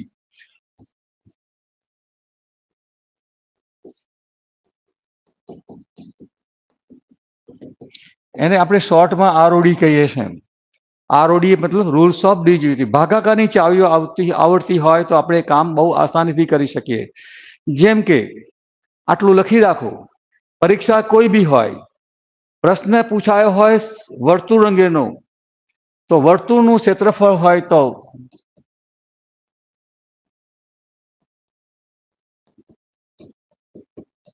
વર્તુળનું ક્ષેત્રફળ શોધવાનું કહ્યું હોય તો ચોક્કસ તમારો જવાબ જે હોય તે 2 વડે, 7 વડે અને 11 વડે ડિવિઝિબલ હોય જ. જેમ કે તમને એવું આપેલું હોય કે સરકમફિયરન્સ એટલે કે પરિઘ 44 સેન્ટીમીટર હોય અને ક્ષેત્રફળ શોધવાનું કહ્યું હોય તો તમે ગમે તે પરીક્ષામાં પૂછાઈ ગયેલો કોઈ બી પ્રશ્ન હોય અને તમે જોશો તો ખ્યાલ આવશે કે વર્તુળનું ક્ષેત્રફળ સાચો જવાબ જે હશે એ 2 વડે ડિવિઝિબલ હશે, 7 વડે ડિવિઝિબલ હશે અને 11 વડે પણ ડિવિઝિબલ હોય જ. એનું કારણ કે દોસ્તો આ વર્તુળના ક્ષેત્રફળનું સૂત્ર છે પાઈ આર સ્ક્વેર. તો પાઈ આર સ્ક્વેર ની વાત કરીએ. સમજો કે આપણને એવા જવાબ આપેલા હોય 151, 152, 153 અને 154. તો દોસ્તો અહીંયા પાઈ આર સ્ક્વેરમાં પાઈની કિંમત 22/7 છે અને અહીંયા આર ગુણ્યા આર હોય. તો દોસ્તો અહીંયા તમે જોઈ શકો છો કે 22 ની અંદર 2 પણ છુપાયો છે અને 11 પણ છુપાયો છે. તો જનરલી સ્કૂલની પદ્ધતિ મુજબ તો આપણે આ રેડિયસ અહીંયા આપેલી ના હોય તો આમાં રેડિયસ આપી નથી, તો રેડિયસ આ સર્કલના આધારે અહીંયા 2 પાઈ આર સર્ક્યુમફિયરન્સ એટલે પરિઘ બરાબર 2 પાઈ આર ઇઝ ઇક્વલ 44 આપ્યું હોય એમાંથી આપણે આર ની કિંમત શોધીએ અને આર ની કિંમત અહીંયા મૂકીએ ત્યારે એનો જવાબ લાવી શકીએ છીએ. ઓલવેઝ સ્કૂલમાં આપણને જે શીખવાડ્યું છે તે આ જ પદ્ધતિ હતી. એક જગ્યાએ આપણને પરિઘનું માપ આપેલું હોય, પરિઘમાંથી આપણે એની ત્રિજ્યા શોધવાની રહે, ત્રિજ્યાની કિંમત અહીંયા મૂકીએ અને એને સાદું રૂપ આપીએ ત્યારે એનો આપણો જવાબ એ ગણતરી કરીએ ત્યારે આપણો જવાબ આમાંથી સિલેક્ટ કરી શકીએ. પણ દોસ્તો આ બધું કરવાની પદ્ધતિ સ્કૂલમાં હતી અને સ્કૂલમાં તમારે પદ્ધતિમાં એવું હતું કે આ બધું લખીને સોલ્વ કરીને બતાવો તો તમને માર્ક્સ મળતા હતા. અહીંયા નોકરીની પરીક્ષામાં લખવાનું હોતું જ નથી. તમને મલ્ટિપલ ચોઇસ આપેલી છે, એમાંથી તમે જવાબ સિલેક્ટ કર્યો. એ કેવી રીતે કર્યો એને ક્યાંય બતાવવાનું છે જ નહીં. ફક્ત તમારી પાસે જો માઇન્ડ હોય વિથ ડિફરન્સ, લોકો કરતા તમારું માઇન્ડ કંઈક જુદું વિચારતું હોય, નવું કંઈક સોચતું હોય તો ડેફિનેટ તમારો જવાબ ઇઝીલી કહી શકાય કે આની જે કિંમત આવશે, તમે 2 ઉપર બગડો છે નીચે બગડો નથી તો બગડો રહેવાનો જ છે, એટલે તમારો જવાબ 2 વડે ગુણાકાર થશે તો 2 વડે ભગાય તેવો જ હોય. તો આ 2 જવાબ નીકળી જાય. તે ઉપરાંત તમારો જવાબ 11 વડે પણ ભગાય તેવો હોય તો 11 વડે ભગાય તેવો જવાબ આ જ છે. હજુ પણ તમારો આ જવાબ જે છે એને તમે 7 વડે પણ ભાગી શકો. ચેક કરી જુઓ, 2 વડે ભગાશે, 7 વડે ભગાશે અને 11 વડે ભગાશે જ. તો દોસ્તો આ જે ભાગાકારના નિયમો જે છે એમાં તમે ચક્રવૃદ્ધિ વ્યાજ શોધવું હોય એમાં પણ ઘણી બધી ટેકનિકો છે.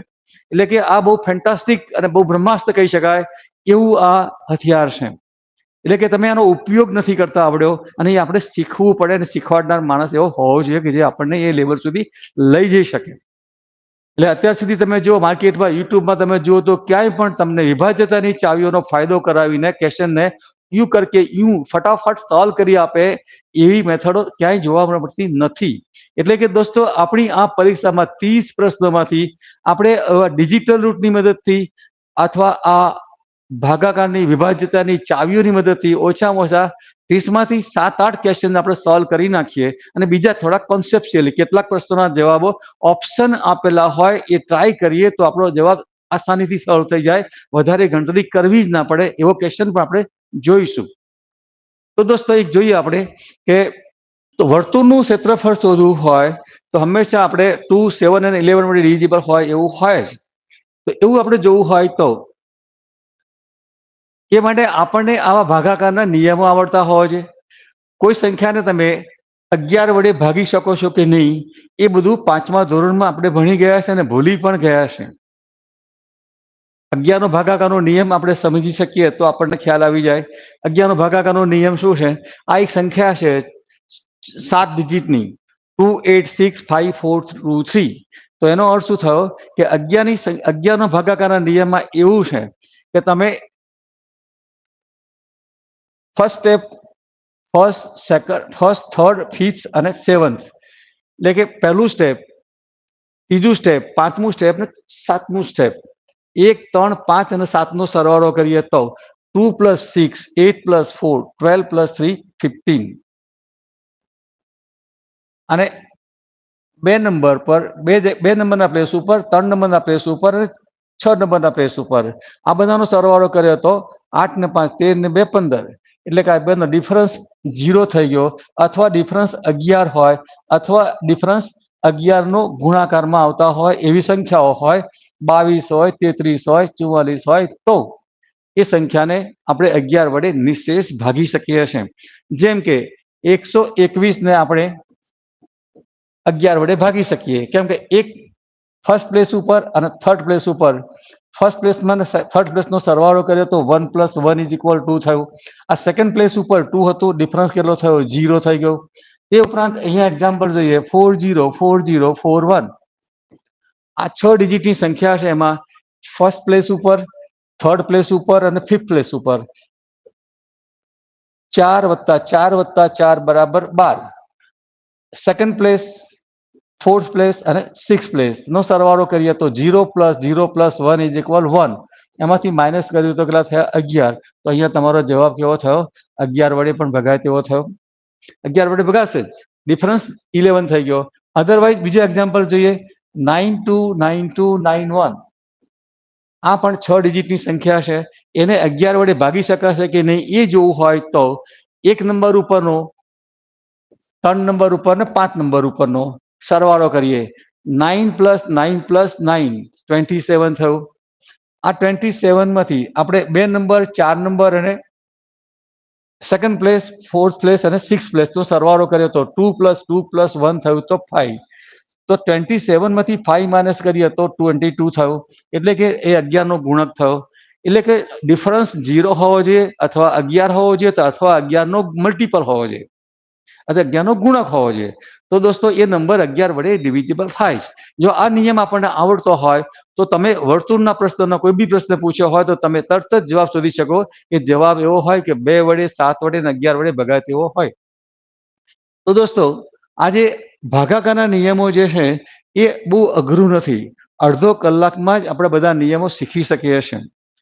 કે બહુ તો 45 મિનિટમાં. પણ એ બધા નિયમો એને વાપરવા ક્યાં, કેવી રીતે ઉપયોગ કરવો, એ માટે આપણને એવું માર્ગદર્શન, ગાઈડન્સ હોય, એવા ક્વેશ્ચનો આપણે સોલ્વ કરાવવાની પ્રેક્ટિસ કરાવનાર એવો માણસ હોવો જોઈએ, જે આપણને એવો એક્સપિરિયન્સ પર્સન હોય જે આપણને એ ટાઈપની પ્રેક્ટિસ કરાવી શકે, અને આપણને એનો ઉપયોગ કરતા આવડી જાય તો આપણે આ પરીક્ષાઓની અંદર ફટાફટ જવાબ લઈ શકીએ. તો એવો એક એક્ઝામ્પલ જોઈએ. આપણે હવે એ જોઈ રહ્યા છે કે ક્લાસ 3 ની પરીક્ષામાં જે પ્રશ્નો પૂછાઈ ગયેલા છે એનું સોલ્યુશન જોઈશું. આપણે એવો એક્ઝામ્પલ જોઈ રહ્યા છે કે જેમાં વિભાજ્યતાની ચાવીનો ઉપયોગ થાય. તો સૌથી પહેલા આપણે એક વિભાજ્યતાની ચાવી જોવાની બાકી રહી ગઈ, એ આપણે ચર્ચા કરીશું કે આ પ્રશ્નમાં એની જરૂર પડશે. 9ની વિભાજ્યતાની ચાવી. આપણે ક્વેશ્ચન જે જઈ રહ્યા છે એમાં એનો જવાબ જે આવશે તે આ વિભાજ્યતાની ચાવીને આધારિત છે. એટલે કે આ વિભાજ્યતાની ચાવીઓ સ્કૂલમાં ભણ્યા છે અને બહુ સહેલી છે. અહીંયા આપણને એવું કહે છે કે કોઈ સંખ્યા 9 વડે વિભાજ્ય છે કે નહીં એ ચકાસવું હોય તો એની આ ચાવી આપણને અહીંયા આપેલી છે. અહીંયા એવું કહ્યું છે કોઈ સંખ્યાના અંકોનો સરવાળો કરીએ. જેમ કે આ સંખ્યા છે 648. જે સંખ્યાના અંકોનો સરવાળો એટલે 6 + 4 + 8 = 18 થયું, ને 18 ને 9 વડે ભાગી શકાય તો આ સંખ્યાને પણ આપણે 9 વડે ભાગી શકીશું. આ 9નો સહેલો નિયમ છે. 3નો નિયમ પણ એવો છે, જે સંખ્યાના અંકોના સરવાળાને 3 વડે ભાગી શકાય એ સંખ્યાને આપણે 3 વડે નિશેષ ભાગી શકીએ છીએ. એવો જ નિયમ છે 9 માટે, જે સંખ્યાના અંકોના સરવાળાને 9 વડે ભાગી શકાય એ સંખ્યાને આપણે નિશેષ 9 વડે ભાગી શકીએ છીએ. તો દોસ્તો આ જે નિયમ જોયો એના આધારે આપણે એવો ક્વેશ્ચન જોઈએ કે જેમાં આપણને આ બનો બેનિફિટ મળે. અહીંયા તમે જોશો સરેરાશ ઉંમરનો પ્રશ્ન છે. આ પ્રશ્ન સરેરાશનો છે, પણ એ ક્વેશ્ચન સોલ્વ કરીએ તો આપણને આ રીતે સોલ્વ કરવું પડે ને એની આપણે જરૂર નથી. આ બધી સ્કૂલની પેટર્ન છે. આપણે વિધાઉટ સોલ્વ કર્યા સિવાય કંઈ પણ કર્યા વિના સીધો જ જવાબ લઈ શકીએ. અહીંયા તમે જોશો કે 3 બહેનોની સરેરાશ ઉંમર 38 છે. એટલે જો સિસ્ટમેટિક સોલ્વ કરવા જઈએ તો શું થાય, આ 3 બહેનો હતી સરેરાશ 38 હતી, તો આ બંને ગુણાકાર કરીએ અને એમાં જો ગુણાકારમાં વધી ખોટી થઈ ગઈ ને જવાબ ખોટો આવી ગયો તો આગળ જવાબ બધો ખોટો જ આવવાનો છે. આ બધું ઝંઝટ આપણે નહીં કરવી પડે અને સીધો જ જવાબ સિલેક્ટ કરીશું. ફક્ત 2 સેકન્ડમાં આન્સર સિલેક્ટ થઈ જશે. તો દોસ્તો આ જે થયું પછી આ ગુણોત્તર જે આપ્યો છે એ બધાની ઉંમરનો ગુણોત્તર 3:7:9 છે.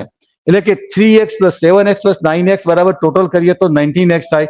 19x = આ જે હતું એ 114 લખીએ તો x ની કિંમત શોધવું હોય તો 114 / 19.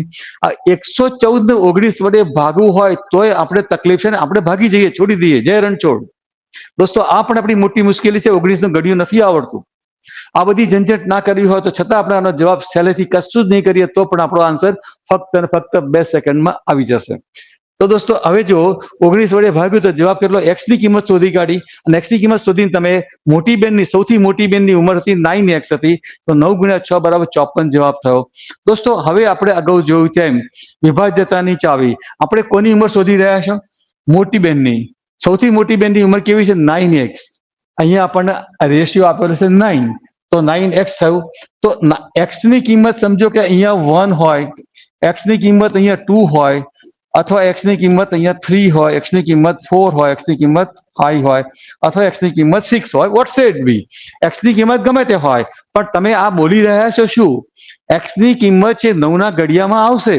9 × 1 = 9, 9 × 2 = 18, 18 નો સરવાળો કરીએ તો પણ 9 થાય, 9 વડે ભગાય. 9 વડે ગુણાકાર કરીને લાયા તો જવાબ તમારો 9 વડે ભગાય તેવો હોય જ. 9 વડે ગુણાકાર કર્યો એટલે 9 નું ઘડિયું જ બોલી રહ્યા છો. 9 ના ઘડિયામાં જેટલા પરિણામ આવતા હોય બધા પરિણામ તમે 9 વડે ભગાય જ. જે સંખ્યા વડે ગુણી હોય એ સંખ્યા વડે ભગાય તેવો જવાબ હોય જ. એમાં તો કોઈ ડાઉટ જ નથી. તો દોસ્તો અહીંયા તમારો જવાબ જોશો 9 વડે ભાગી શકાય તેવો જવાબ 9×54 છે. હા, તો ઓપ્શન જ એવો આપી દીધા કે ક્વેશ્ચન બહુ સહેલો થઈ ગયો. છતાં પણ સમજો કે તમને એવું લાગતું હોય કે આન્સર 45 પણ આપ્યો હોય, બની શકે આવું, તો શું થાય? તમે આવા 2 ઓપ્શન સિલેક્ટ કર્યા, એમાંથી કોઈ એક ઓપ્શન સિલેક્ટ કરી લો અને એ સાચો છે કે ખોટો ચેક કરી લો. સમજો લો કે અહીંયા 45 હોય તો 9 ને 5 વડે ગુણ્યું તો 45 થયું, તો 9 ને 5 વડે ગુણ્યું તો 45, 7 ને 5 વડે કર્યું તો 35 થયું, અહીંયા 5 વડે ગુણ્યા તો 15 થાય. આ બધાનો સરવાળો કરીએ તો 95 થાય. તો હવે તમારો જવાબ 45 સાચો હશે તો એને 3 વડે ભગાય તેવું તો હોવું જોઈએ. તો આને 3 વડે ભગાતું નથી, એટલે તમારો આ જવાબ જો આપેલો હોય તો ખોટો હતો એવું તમે પુરવાર કરી શકો. 9 વડે ભગાય એવા બે જવાબ આપ્યા હોય તો તમે એમાંથી સાચો જવાબ સિલેક્ટ કરી શકશો. કહી શકો કે આ જવાબ ખોટો છે, બાકી રહ્યો તે જવાબ પેલો સાચો છે. તો દોસ્તો આજે આ જે વિભાજ્યતાની ચાવીનો જે આપણે ઉપયોગ કરતા આવડી જાય અને આપણને એવું કોઈ શીખવાડનાર હોય તો ડેફિનેટલી આ ખૂબ જ ડિજિટલ રૂટ કરતા પણ વધારે ફાયદો થાય એવું બ્રહ્માસ્ત્ર છે.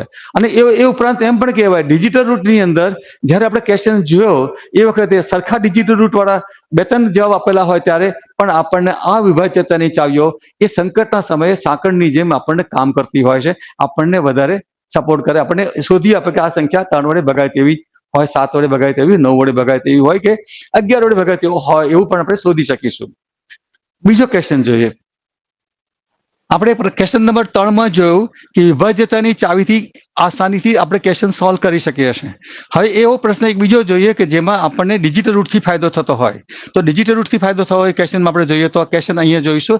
એક સમઘનની સપાટીનું ક્ષેત્રફળ 1734 ચોરસ મીટર હોય તો તેનું ઘનફળ કેટલું થાય તે આપણે શોધવું છે. તો અહીંયા તમે જુઓ કે આપણને સપાટીનું ક્ષેત્રફળ સમઘનની સપાટીનું ક્ષેત્રફળનું સૂત્ર છે 6x² અને 6x² ની વેલ્યુ 1734 ચોરસ મીટર આપણને આપેલી છે. તો એમાંથી આપણે એની કિંમત શોધી હોય તો પહેલા 6 વડે ડિવાઈડ કરીએ તો 1734 ડિવાઈડ બાય 6 કરવું પડે. તો અહીંયા જે જવાબ મળે તે 289 થયું. તો 289 વડે 289 એ સમજો કે એનો સ્ક્વેર થયો તો એ ઇઝ ઇક્વલ 17 થાય. તો હવે આપણે શોધવું છે ઘનફળ. તો આપણને સમજો કે બાજુનું માપ મળી ગયું તો સમઘનનું ઘનફળ બરાબર a ક્યુબ થાય. અહીંયા એ બાજુનું માપ એ આપેલું છે એ ઇઝ ઇક્વલ 17 આપેલું હોય તો 17 ગુણ્યા 17 ગુણ્યા 17. દોસ્તો અહીંયા આ 17 નો 3 વખત ગુણાકાર કરવો એ કંટાળાજનક છે. એમાં મિસ્ટેક પણ થવાની શક્યતા છે અને ટાઈમ મેન્ટલ સ્ટ્રેસ પણ થવાનું છે. તો આ બધું જે હોય એને સોલ્વ કરવું હોય તો સિમ્પલ લોજિક છે કે આ બે સંખ્યાને, કારણ કે અહીંયા તમે 17 નો ઘન આપણે દેખથી 10 ના ઘન તો પાક્કા મોઢે હોય પણ બાકી આગળની સંખ્યાઓના ઘન મોટા ભાગે યાદ રહેવા મુશ્કેલ છે. બહુ તો 15 સુધી યાદ હોય, બાકીના પછી આગળના ઘન આપણને આવડતા નથી હોતા. તો અહીંયા શું થાય, આ બે ડિજિટની સંખ્યા થઈ, એનું ડિજિટલ રૂટ કરીએ તો 8 થાય, અહીંયા પણ 8 થાય, અહીંયા પણ 8 થાય. તો આ 3 વખત 8 8 થયું. અહીંયા પહેલી બે સંખ્યા 8 ગુણ્યા 8 કરીએ તો 64 64 નું થાય, 10 10 નું થાય 1. તો હવે થયું રહ્યું છે 1 બાકી રહ્યું. તો આ બધાનો ગુણાકાર કર્યો તો શું થયું 8. જેનું ડિજિટલ રૂટ 8 થતું હશે આન્સર સાચો છે. તો અહીંયા પહેલા જોઈએ તો અહીંયા 4 + 1 + 3 9 ઇઝ ઇક્વલ 0 તો થઈ ગયું. બાકી રહ્યું કેટલું 8. તો અહીંયા પણ સાચો જવાબ આ હોઈ શકે. અહીંયા આ જોઈએ તો આનું ડિજિટલ રૂટ કરીએ તો 5 + 8 13 + 5 ઇઝ ઇક્વલ 18. તો અહીંયા 9 થયો એટલે જવાબ ખોટો થયો. અહીંયા 4391 ઉપરના જે આંકડા હતા એ જ નીચે આંકડા છે પણ ક્રમ બદલાઈ ગયો છે એટલે આ પણ સાચું હોઈ શકે. અને અહીંયા પણ એ જ આંકડાઓ છે જે ઉપર હતા તે જ. તો એનો અર્થ શું થયો કે આપણે અહીંયા કન્ફ્યુઝ થઈ જવાના કે ડિજિટલ રૂટ ચાલતું નથી. નો ડાઉટ દોસ્તો, ડિજિટલ રૂટ જ્યારે નથી ચાલતું ત્યારે આપણે એના બીજા નવા ઘણા બધા પ્રપોઝલ, હવે 4-5 પ્રપોઝલ આપણે વિચારવા પડે છે. મેં તમને અગાઉ શરૂઆતમાં આગળ ચર્ચા કરી છે, એ પણ આજે ફરી રિપીટ કરી રહ્યો છું. ડિજિટલ રૂટ એ સૌથી પાયાની જરૂરિયાત છે અને એના લિમિટેશન આવે ત્યારે એનું વિભાજ્યતાની ચાવીઓ એટલે રૂલ્સ ઓફ ડિવિઝિબિલિટી. અને તે પછીથી બીજું થઈ આપણે એવો કોન્સેપ્ટ આગળ ભણી ગયા કે જેમાં લાસ્ટ ડિજિટથી પણ આપણે જવાબ સિલેક્ટ કરી શકીએ છીએ. અને ત્રીજો છે તે એપ્રોક્સ વેલ્યુથી પણ કરી શકીએ ક્યાંક એવા ક્વેશ્ચન આવતા હોય ત્યારે. અથવા પાંચમો ઓપ્શન છે, ઓપ્શન આપેલા હોય તે ઓપ્શન ટ્રાય કરવાની. ઓપ્શન એ આપણે પાછળ આગળ જોઈશું. ઓપ્શન ટ્રાય કરવાથી પણ આપણે સીધો જવાબ સિલેક્ટ કરી શકીએ છીએ. સોલ્વ કર્યા વિના સીધા ઓપ્શનમાં આપેલા હોય એને ટ્રાય કરીએ તો એનાથી આપણે જવાબ શોધી શકીશું. એ આપણે આગળ જોઈશું. ટૂંકમાં આવી 5 પેટર્ન થઈ, છઠ્ઠી પેટર્નની જરૂર પડતી નથી. એટલે કે ડિજિટલ રૂટ નથી ચાલતું એ ખ્યાલ ખોટો છે અને એ લોકો ચલાવી શકતા નથી, કારણ કે આ બધી મેથડો ઉપર, આટલી 5 મેથડો ઉપર લોકો જઈ શકતા નથી. તો દોસ્તો અહીંયા તમે જોશો કે અહીંયા તમે આ સંખ્યા 7 ગુણ્યા 7 ગુણ્યા 7 કરીએ તો 7 ગુણ્યા 7 કરીએ તો 49 થાય. 49 નો છેલ્લે આવ્યો 9. 9 ને 7 વડે ગુણીએ તો છેલ્લો આંકડો 63 નો શું આવશે 3. તો છેલ્લો ડિજિટ 7 ગુણ્યા 7 અને 17 નો ઘન કરીએ તો છેલ્લો ડિજિટ 3 આવે એવું આપણે સ્કોરમાં મેથ્સમાં ભણેલા છે. તો છેલ્લો આંકડો જે આ જે છે એ ખોટો છે. તો બાકી રહ્યા કેટલા, આપણી પાસે આ બે જવાબ બાકી રહ્યા. તો હવે તમે હજુ પણ કન્ફ્યુઝ થશો કે બેમાંથી સાચો જવાબ કયો છે, કે 3 જગ્યાએ ડિજિટલ રૂટ સરખું આવ્યું છે. તો દોસ્તો હજી આપણે એ જોવાનું રહ્યું કે અહીંયા આપણે 17 વડે ગુણાકાર કરતા હોઈએ. આ 17 ગુણ્યા 17 ગુણ્યા 17 કર્યું હોય તો તમારો જવાબ જે આવે તે 17 વડે ભાગી શકાય તેવો હોવો જ જોઈએ. અને જો સમજો કે બેમાંથી એક જવાબને ટ્રાય કરીએ અને એ 17 વડે ના ભગાતો હોય તો બીજો 17 વડે ભગાય તેવો જવાબ હોય એમ માની લઈએ તો પણ ખોટું નથી. તો આપણે સૌથી પહેલા ટ્રાય કરીએ 4193 ને આપણે 17 વડે ભાગીએ તો 17 દુ 34 વધ્યા પડી 7, 17 ચોગુ 68, 112 પડી 3. તો 17 હવે જો 17 મોટાભાગના વિદ્યાર્થીઓને 17ના ઘડિયામાં 17 × 85 સુધી આવડતું હોય, દરેક ઘડિયામાં 5 પછીના આગળ 17 તો આવડે જ, પણ 17 × 6, 17 × 7, 17 × 8, 17 × 9 ના આવડતું હોય એની પણ તમને મેથડ શીખવાડી દઉં, ઇઝીલી કરી શકીએ. કે આપણે ખાલી એક જ આનો જવાબ નથી જોતો કેટલો આવશે, આપણે ખાલી એટલું જ જોવું છે કે આને 17 વડે ભાગી શકાશે કે નહીં એ જોવું હોય તો 17 × 5 સુધી 85 સુધી તમને આવડતું હોય તો 85 નીકળી ગયા તો અહીંયા થયું શું 5, રાઈટ? તો 85 પછી વધ્યા કેટલા આપણી પાસે? 28 વધ્યા. 28 વધ્યા તો 28 માંથી હવે હજુ તમે 17 બાદ કરો તો કેટલા વધ્યા? 11. એટલે એનો 11 શેષ વધી, એટલે કે આ સંખ્યા જે છે 4193 ને 17 વડે ભાગી શકાતું નથી, એટલે કે આ જવાબ ખોટો છે. તો બાકી રહ્યો તે જવાબ સાચો છે. આપણને ફાયદો થાય. મેં તમને અગાઉ કહ્યું તેમ વર્તુળની વાત કરીએ તો અહીંયા ગોળાની વાત છે. ગોળો એટલે ગોળો હોય કે વર્તુળ હોય એમાં એક ગોળ ભાગ તો રહેવાનો જ છે. જ્યાં સમજો કે ગોળાકાર આવી ગયું ત્યાં હંમેશા પાઈની વેલ્યુ આવવાની છે. આપણને એવું કહે છે કે 21 સેન્ટીમીટર ત્રિજ્યા વાળા ગોળાનું ઘનફળ શોધવાનું કહે છે. તો ગોળાનું ઘનફળ અહીંયા ત્રિજ્યા આપણને 21 આપી છે. ગોળાનું ઘનફળનું સૂત્ર છે 4/3 પાઈ r ક્યુબ. તો અહીંયા 4/3 22/7 × 21 × 21 × 21. દોસ્તો આ જે 21 × 21 નો આ જે ક્યુબ કરીએ તો ટાઈમ લાગવાનો છે અને એમાં ભૂલ પણ થવાની છે. અને પાછું જે પરિણામ આવે એને 22 વડે ગુણવાનું, 4 વડે ગુણવાનું, 3 વડે ભાગવાનું, 7 વડે ભાગવાનું. તો આ બધી કંટાળાજનક પ્રક્રિયા છે અને એટલે જ મોટાભાગના વિદ્યાર્થીઓને મેથ્સ ગમતું નથી. દોસ્તો મેથ્સ નથી ગમતું એનું મુખ્ય કારણ ઘડિયા નથી આવડતા, સરવાળા બાદબાકીમાં ભૂલો થાય છે અને ટાઈમ વધારે વપરાઈ જાય એટલે આપણે ટેન્શનમાં આવી જવાય. એટલે મોટાભાગના વિદ્યાર્થીઓ ડરી ગયા છે કે આપણને આ મેથ્સ ક્યાં લઈ આવ્યા. પણ દોસ્તો તમે જુઓ તો મેથ્સ આવી ગયું છે. પ્રિલિમિનરી પરીક્ષામાં પણ મેથ્સ છે અને મુખ્ય પરીક્ષાના બી ગ્રુપમાં પણ મેથ્સના પ્રશ્નો છે, રિઝનિંગના પ્રશ્નો છે. તો દોસ્તો આજે એક આપણા માટે એક સુવર્ણ તક આવી ગઈ છે. આ સિલેબસ સરકારે જે બનાવ્યો છે એને તમે સમજો કે પોઝિટિવ વિચારો અને આવું કંઈ શીખવાનો તૈયાર થાવ તો તમે ડેફિનેટલી એક ઇઝીલી લોકોને તમે કોમ્પીટ કરી શકો એવી તક મળી ગઈ એમ પણ કહી શકાય, જો તમે વિચારો તો. બાકી અહીંયા તો બીએસસી મેથ્સ વાળો હોય, એન્જિનિયરિંગ વાળો હોય તો પણ એ ગુણાકારમાં ગોથા તો ખાવાનો જ છે અને ભાગાકારમાં તો ઓર મુશ્કેલી પડવાની. અને જવાબમાં ક્યાંય ને ક્યાંય જવાબ મુશ્કેલી આવે, જવાબ ખોટો જ આવે તો ફરી પાછો ટ્રાય કરવા જાય તો એનો ટાઈમ વધારે વપરાય. તારે ખ્યાલ આવી જાય કે આ તમે બધું હવે મારી ગેમ હું હારી રહ્યો છું. દોસ્તો અહીંયા તમે જોશો મેં તમને એવું કહ્યું કે આ 22/7 2 શું છુપાયું છે? 2 અને 11. તો તમે 11 વડે ગુણાકાર કરો છો, નીચે 11 નથી, ઉપર 11 છે. 11 નીચે નથી, 11 ઉપર હોય તો તમે 11 વડે 11 જીવતો રહેવાનું, 11 વડે ગુણાકાર કરશો તો તમારો જવાબ 11 વડે ભગાય તેવો હોય. તો 11 વડે ભગાતો નિયમ જોઈએ તો અહીંયા place number 1, place number 3, place number 5. તો પ્લેસ નંબર 1, 3 અને 5 નો સરવાળો કર્યો તો 19 થયો. 3 + 8 + 8 19 થયો. Place number 2, place number 4, place number 2 અને 4 નો સરવાળો કર્યો તો 8 થયું. 19 માંથી 8 ગયા તો રહ્યા કેટલા? 11. એટલે ડિફરન્સ 0 હોય અથવા 11 હોય તો 11 ના ગુણાકારમાં 22, 33 હોય તો 11 વડે ભગાય તેવો જવાબ છે. તો દોસ્તો આ જવાબ ફાઇનલ થઈ ગયો. હજુ એક પણ કહી શકાય કે તમારો અહીંયા 7 કેટલી વખત હોય? 3 વખત છે. એક 7 ઉડી જાય તો જવાબ કેવો? 7 વડે ભગાય તેવો હોય જ. તો આ જવાબ જે હતો એને 7 વડે ભાગી જોઈએ તો ખ્યાલ આવી જશે 38808. અથવા બીજો કોઈ જવાબ 11 વડે ભગાય તેવો ના જ હોય તો આપણો જવાબ પાકો જ છે. અહીંયા તમે જોશો અહીંયા 8 ને 8 16 ને 3 19. આમાંથી 2 ગયા તો 17. એટલે આ જવાબ ખોટો છે. 1 ને 4, 8 ને 4 12 ને 1 13. 13 માંથી 5 ગયા તો રહ્યું શું? 8. એટલે આ જવાબ પણ ખોટો છે. તો સાચો જવાબ આપણો થયો 38808. તો દોસ્તો આ રીતે ભાગાકારના વિભાજ્યતાની ચાવીઓ એટલે ભાગાકારના નિયમો જે છે એના આધારે પણ આપણે ખૂબ જ ફેન્ટાસ્ટિક ઝડપથી ડિજિટલ રૂટ કરતા પણ વધારે ઝડપથી કરી શકીએ. અને ડિજિટલ રૂટની જ્યાં મર્યાદા આવી જતી હોય ત્યાં આપણે એનો બેનિફિટ વિભાજ્યતાની ચાવીથી લઈ શકીએ છીએ. હવે આપણે જોઈશું એવા ક્વેશ્ચન કે જેમાં ડિજિટલ રૂટનો આપણે ફાયદો થાય. આ એક ક્વેશ્ચન જે છે સરાસરીનો. સરાસરીના પ્રશ્નમાં તમે જોશો અહીંયા આપણને એવું કહ્યું છે કે એક કારખાનામાં 60 મજૂરો કામ કરી રહ્યા છે અને એ બધાનો સરેરાશ પગાર 2000 રૂપિયા છે. એમાં એક સુપરવાઇઝર જો ઉમેરાય તો એના સરેરાશ આખા જે નવી સરેરાશ 80 રૂપિયાનો વધારો થાય છે. તો પહેલા સરેરાશ કેટલી હતી? 2000. એટલે કે એનો અર્થ તો પેલા મજૂર કેટલા હતા? 60. એમાં સુપરવાઇઝર ઉભા રહ્યો તો 61 કર્મચારી થયા.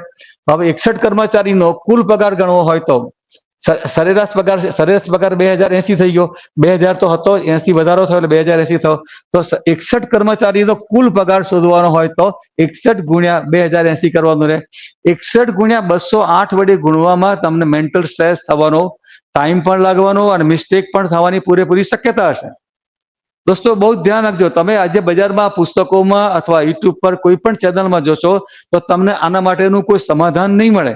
61 ગુણ્યા 208 કરવું જ પડશે, અને કરશું તો એમાં ભૂલ પણ થવાની છે. એના કરતાં બેટર છે કે આપણે કેવી રીતે કરીએ હવે જોઈશું. હવે આ બેનો ગુણાકાર કર્યો, આ તમારો કુલ પગાર થયો 61 માણસોનો, અને આ 60 નો પગાર થયો. 60 નો પગાર થયો, આ બેનો ડિફરન્સ બાદ કરીએ તો આપણને જવાબ મળી જાય. આ બધું કર્યા વિના ફક્ત આપણે કરવાનું તો શું છે? પહેલા 60 લોકો હતા, એનો પગાર 2000 સરેરાશ હતો. હવે એક માણસ ઉમેર્યા એટલે 61 થયા, અને નવો પગાર થયો 2800, 2080. તો આ બેનો ડિફરન્સ ફાઇન્ડ આઉટ કરવાનો હોય તો તમે જોશો અહીંયા ડિજિટલ રૂટથી સોલ્વ થઈ જશે. તો ઇઝીલી કશું જ કોઈ ગુણાકાર નહીં કરવો પડે, કોઈ બાદબાકી નહીં કરવી પડે, અને સીધો તમારો જવાબ સિલેક્ટ થઈ જશે. કેવી રીતે? અહીંયા 2 ડિજિટની સંખ્યા છે 61, એટલે બેનો સરવાળો કરીએ તો 7 થાય.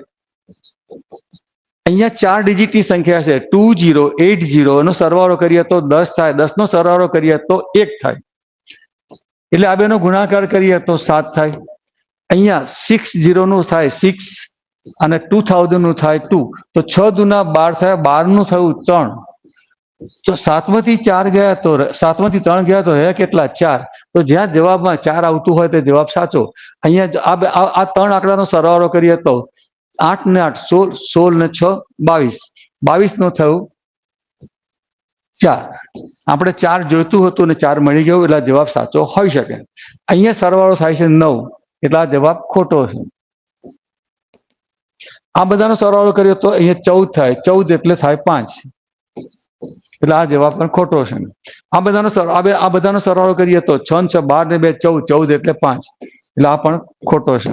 તો સાચો જવાબ થયો તે 688. ફક્ત તમે કશું જ નથી કર્યું, ફક્ત આ બેનો આંકડાનો સરવાળો કર્યો, ગુણાકાર કર્યો નથી કે બાદબાકી કરી નથી. 2 વખત ગુણાકાર કરો, અહીંયા ગુણાકાર કરો, અહીંયા ગુણાકાર કરો અને બાદબાકી કરો. એમાં ભૂલ થવાની શક્યતા રહે, સ્ટ્રેસ પણ થવાનો. અહીંયા એવું કશું જ થવાનું નથી. દોસ્તો તમે આ એટલું મહેસૂસ કરી રહ્યા છો કે બજારમાં તમે જોશો કે બજારના પુસ્તકોમાં, યુટ્યુબ પર, ચેનલોમાં ક્યાંય પણ તમને આ ટાઈપના સોલ્યુશન નહીં હોય. હા, નો ડાઉટ તમે ગૂગલમાં સર્ચ કરશો તો ડિજિટલ રૂટમાં તમને એને ડેફિનેશન હોય, એના થોડા સિમ્પલ એક્ઝામ્પલ આપેલા હશે, પણ એનો ઉપયોગ કેવી રીતે થાય એવું કોઈ પણ જગ્યાએ તમને જોવા નહીં મળે. કેમ કે લિબર્ટીમાં એવું જોરદાર સંશોધન થયું છે છેલ્લા 3 વર્ષથી. પણ દોસ્તો એ 3 વર્ષથી સંશોધન હતું, પણ જીપીએસસી ના વિદ્યાર્થીઓ આ બધા સિન્સિયર નહોતા. આ બધું આટલો હેડેક નહોતો, કેમ કે બધું હિસ્ટ્રી, જ્યોગ્રાફી, પોલિટી વધારે પૂછાતું હતું, અને એ બધું એના હિસાબે આ મેથ્સમાં લોકોને એવું ગંભીરતા પણ નહોતી, કે ચિંતા પણ નહોતી, કે આ બધું મેથ્સનો આપણને ડર હતો. પણ આ વખતે પ્રિલિમિનરીમાં આટલું વેટેજ થઈ ગયું, અને મુખ્ય પરીક્ષામાં પણ એનું મેથ્સનું વેટેજ છે જ. એટલા માટે આપણે આ નવી ટેકનિકો જે બેંક અને એસએસસીમાં કરાવીએ છીએ એનો બેનિફિટ આપણે અહીંયા પણ લેવાનું ચાલુ કરી રહ્યા છીએ. અને જે બેંકની એસએસસીમાં તો છેલ્લા 3 વર્ષથી ચાલુ રહ્યું છે, તેમાં પણ એટલું કે બેંકના વિદ્યાર્થીઓ જે અત્યાર સુધી સંખ્યામાં જેવો ઓછા લોકો ફોર્મ ભરતા હતા, તો હવે જે ગુજરાત ગૌણ સેવાની પરીક્ષાની જે તૈયારી કરી હોય, બધા વિદ્યાર્થીઓ માટે એક નવી તકો ખુલી ગઈ. Bank clerk, bank officer, RBI, SBI, government બેંકો, અને એ ઉપરાંત સ્ટાફ સિલેક્શન કમિશનમાં બધી નવું એક દ્વાર ખુલી ગયું છે, નવા દરવાજા, એક નવું ગેટવે ખુલી ગયો. એમાં આપણને અસંખ્ય નોકરીઓ મળે. એટલું આપણે દર વર્ષે નિયમિત રીતે નોકરીઓ બહાર પડે, અને એમાં પણ આપણને ગુજરાતી મીડિયમમાં શરૂ થઈ ગયું છે, એટલે આપણને મોટો બેનિફિટ છે. તો દોસ્તો બીજો એક એક્ઝામ્પલ જોઈએ.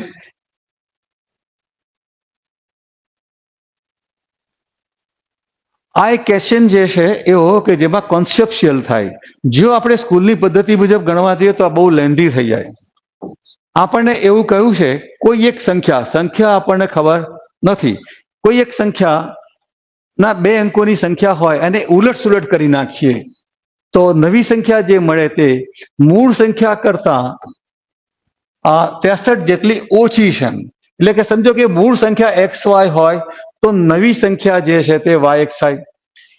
એ મૂળ સંખ્યા XY હતી, નવી સંખ્યાને ઉલટ સુલટ કરીએ તો YX થઈ જાય. તો હવે આ XY ને જો લખીએ તો X ને Y માં Y જે છે એકમના સ્થાનમાં ઉપર છે ને X દશકના સ્થાનમાં છે. એટલે X ની કિંમત 10X થાય અને Y ની કિંમત Y થાય. એટલે દોસ્તો અહીંયા XY ની વેલ્યુ ગણવા જઈએ તો આ 10 ગણીને અને 1 ગણી છે એટલે 10X 10X પ્લસ Y થાય. એ રીતે અહીંયા ઉલટું કરી દઈએ તો Y ની કિંમત 10Y થાય અને X ની કિંમત X થાય. તો હવે થયું શું, જે આપણને ક્વેશ્ચનમાં આપ્યું છે તે મુજબ એક કન્ડિશન આ થઈ અને બીજી કન્ડિશન આ થઈ. આ બેનો તફાવત, આ સંખ્યા મોટી છે અને આ સંખ્યા ઓછી થઈ ગઈ, આ નાની છે. એ બેનો તફાવત ગણીએ તો 63 થાય. અને એમાંથી આપણને એક ઇક્વેશન મળ્યું 9X - 9Y = 63. એટલે કે X આ 9 ઉડી જાય તો અહીંયા આવશે 7. તો X - Y = 7 થાય. આ એક ઇક્વેશન મળ્યું X - Y = 7 અને આપણને X + Y = 11. હવે મૂળ સંખ્યા અંકોનો સરવાળો 11 આપણને આપેલો હશે. મૂળ સંખ્યા કરતા 63 ઓછી છે તો મૂળ સંખ્યાનો સરવાળો આપણે આપેલું છે. બે સંખ્યાનો સરવાળો કેટલો X + Y = 11 આપેલું છે. તો અહીંયા આપણને બે ઇક્વેશન મળી. એક X + Y = 11 ક્વેશ્ચનમાં આપેલી હતી અને બીજી આપણે X - Y = 7 આપણે ફાઇન્ડ આઉટ કર્યું. દોસ્તો આ બધું જે કરવામાં ટાઈમ લાગ્યો અને એટલો ટાઈમ આપણી પાસે છે જ નહીં. મોટાભાગી બધી ભરતી પરીક્ષાઓમાં ટાઈમ મેનેજમેન્ટનો પ્રશ્ન થઈ ગયો અને જ્યાં પ્રશ્ન મેથ્સ અને રિઝનિંગના પ્રશ્નો વધારે હોય ત્યાં ટાઈમ મેનેજ કરવો બધા માટે અઘરું થઈ ગયું છે. એટલા માટે લોકો આજે ચિંતામાં છે. પણ આજે દોસ્તો હું જે તમને શીખવાડી રહ્યો છું એ તમારો ટાઈમ મેનેજ કરવા માટે તમને જે ટાઈમ આપેલો છે એના કરતાં પણ ખૂબ જ ઓછા ટાઈમમાં ક્વેશ્ચન સોલ્વ કરી રહ્યા છો. તો દોસ્તો અહીંયા સોલ્વ કરીએ ત્યારે આપણને X ની વેલ્યુ મળે, પછી Y ની વેલ્યુ મળે. તો X ની વેલ્યુ 9 થાય ને Y ની વેલ્યુ 2 થાય તો આપણો જવાબ 92 થાય. અહીંયા આ બધું જે કર્યું એના બદલે કોન્સેપ્ચ્યુઅલી જોઈએ તો આપણને જે ઓપ્શન આપેલા છે એમાં તમે જોશો કે આ બે આંકડાનો સરવાળો 11 થાય આપેલો હતો. બધામાં 11 થાય છે. અહીંયા પણ 11 થાય, અહીંયા પણ 11 થાય, અહીંયા પણ 11 થાય, અહીંયા પણ 11 જ થાય છે. તો પ્રશ્ન એટલો જ છે કે આનો બધો કોન્સેપ્ટ શું છે સમજીએ. કોઈ આવી સંખ્યા હોય, તમે જનરલી સમજો કે 63 હોય, રાઈટ, એને તમે -36 કરી નાખો એ તો આનો જવાબ જે આવશે તે જ્યારે કોઈ બે ડિજિટની સંખ્યાને તમે ઉલટાવી દેશો, ઉલટ સુલટ કરી નાખશો આંકડાને, તો એનો જવાબ જે આવશે તે 9 ના ગુણાકારમાં જ આવશે. કેમ કે અહીં તમે જોશો તો એ જવાબ કેટલો આવશે જોવું હોય તો આ બેનો તફાવત કેટલો છે 3. તો તમે અહીંયા 3 વડે ગુણાકાર કરશો તો તમારો જવાબ 27 આવશે. ચેક કરી જુઓ. 63 - 36 = 27 થાય છે. થાય જ, એમાં કોઈ ડાઉટ જ નથી. આ કોન્સેપ્ચ્યુઅલ લર્નિંગ છે. અહીંયા ગણતરીની કોઈ જરૂર જ નથી. કોન્સેપ્ટ લર્નિંગ થઈ ગયું તો આવો ક્વેશ્ચન જ્યારે બી પૂછાય તમે ફક્ત 2-3 સેકન્ડમાં, વધુ 5 સેકન્ડમાં તમારો જવાબ સિલેક્ટ કરી શકશો જ્યારે તમારી પાસે કોન્સેપ્ટ ક્લિયર હશે ત્યારે. આ ક્વેશ્ચન ગણતરી આધારિત નથી, કોન્સેપ્ટ આધારિત છે. બીજો એક્ઝામ્પલ જોઈએ. 72 હોય -27 કરીએ તો અહીંયા 9 તો રહેવાનો જ, પણ એની સાથે અહીંયા બેનો ડિફરન્સ કેટલો છે 5. તો અહીંયા 5 વડે ગુણો તો તમારો જવાબ 45 થાય અને આ બેનો ડિફરન્સ જે છે એ 45 થાય જ, એમાં કોઈ ડાઉટ નથી. કાલે સૂર્ય ઉગે કે ના ઉગે પણ આનો જવાબ તો એમાં કોઈ ડાઉટ જ નથી, પરફેક્ટ થાય. તમે આવી કોઈ પણ સંખ્યા લઈ લો. 81 - 18 તો અહીંયા 9 વડે તો 9 તો આવશે જ, પણ આ બેનો ડિફરન્સ કેટલો છે 7. તો અહીંયા 7 વડે ગુણશો તો 9 × 7 = 81 - 18 = 63 થાય જ, એમાં કોઈ ડાઉટ નથી. દોસ્તો ફેન્ટાસ્ટિક, તમે આજ અનબિલીવેબલ એક્સપિરિયન્સ કરી રહ્યા છો. આવું તમે ક્યાંય યુટ્યુબ પર અથવા કોઈ બજારમાં પુસ્તકોમાં આવું રેડીમેડ તૈયાર જવાબ ભાગ્યે જ મળતું હોય, નહીં મળતું હોય. જો તમે જોશો તો ખ્યાલ, કમ્પેર કરશો તો ખ્યાલ આવશે કે ના, આપણે આ પરીક્ષાનો ડર રાખવાની ક્યાંય જરૂર નથી. વારંવાર હું તમને ડર માટે ચિંતા એલર્ટ કરી રહ્યો છું. ફોરગેટ, ભૂલી જાઓ, ડરને છોડી દો. ડર તો કોના માટે છે કે જેને સ્કૂલની પદ્ધતિ મુજબ સોલ્વ કરવું છે, બજારમાં મળતા પુસ્તકોને ફોલો કરવું છે, યુટ્યુબ પર નવી કોઈ ટેકનિકો નથી એને ફોલો કરવું હોય તો આપણે ડર લાગે. અહીંયા ડરને હટાવી દો, ડરની કોઈ જરૂર જ નથી. તો દોસ્તો અહીં તમે જોશો આપણા બે જવાબ સાચા થયા. અહીંયા બે જવાબ હતા 92 અને 29. 92 પણ એમાં આપણે શું કહ્યું છે 92 જો હોય તો એમાંથી ઉલટાઈએ તો 29 થઈ જાય અને 29 હોય તો 92 થઈ જાય, પણ આપણે જવાબ શું મળે છે? નવી સંખ્યા જે આવે એ ઓછી છે, એમ નવી સંખ્યા. તો નવી સંખ્યા નાની હોવી જોઈએ, મોટી અને મૂળ સંખ્યા મોટી હોવી જોઈએ, એટલે આપણો સાચો જવાબ 92 થયો. તો દોસ્તો આટલું આ બેઝિક કોન્સેપ્ટ તમારી પાસે ક્લિયર હોય તો આવો પ્રશ્ન જ્યારે પૂછાય ત્યારે તમે ફક્ત ને ફક્ત 2 સેકન્ડમાં તમારો આન્સર સિલેક્ટ કરી શકો છો.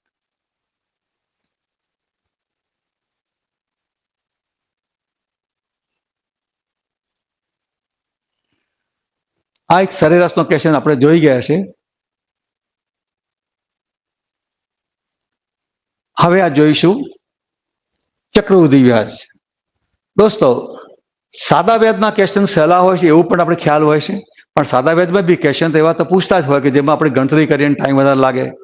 સાવ સિમ્પલ સાદું વ્યાજ શોધવાનું એવું તો ના જ કહ્યું હોય, પણ એમાં એવું કહ્યું હોય કે 5 વર્ષના અંતે આટલું વ્યાજ બદલ, 3 વર્ષના અંતે આટલું વ્યાજ બદલ હોય તો આપણને મૂડી રકમ ના આપેલી હોય તો આપણે શોધી શકીએ છીએ, વ્યાજનો દર ના આપ્યો હોય તો પણ આપણે શોધી શકીએ છીએ, અને ચક્રવૃદ્ધિ વ્યાજ તો એના કરતા પણ અઘરું છે. તો દોસ્તો આ ચક્રવૃદ્ધિ વ્યાજના ક્વેશ્ચનમાં તમે જોશો, એનો ક્વેશ્ચન સોલ્વ કર્યો છે, એના પરથી તમને લાગે આ બધું તો આપણે કરાય જ, આવું પોસાય જ નહીં, આપણને આટલો ટાઈમ આપણી પાસે છે જ નહીં.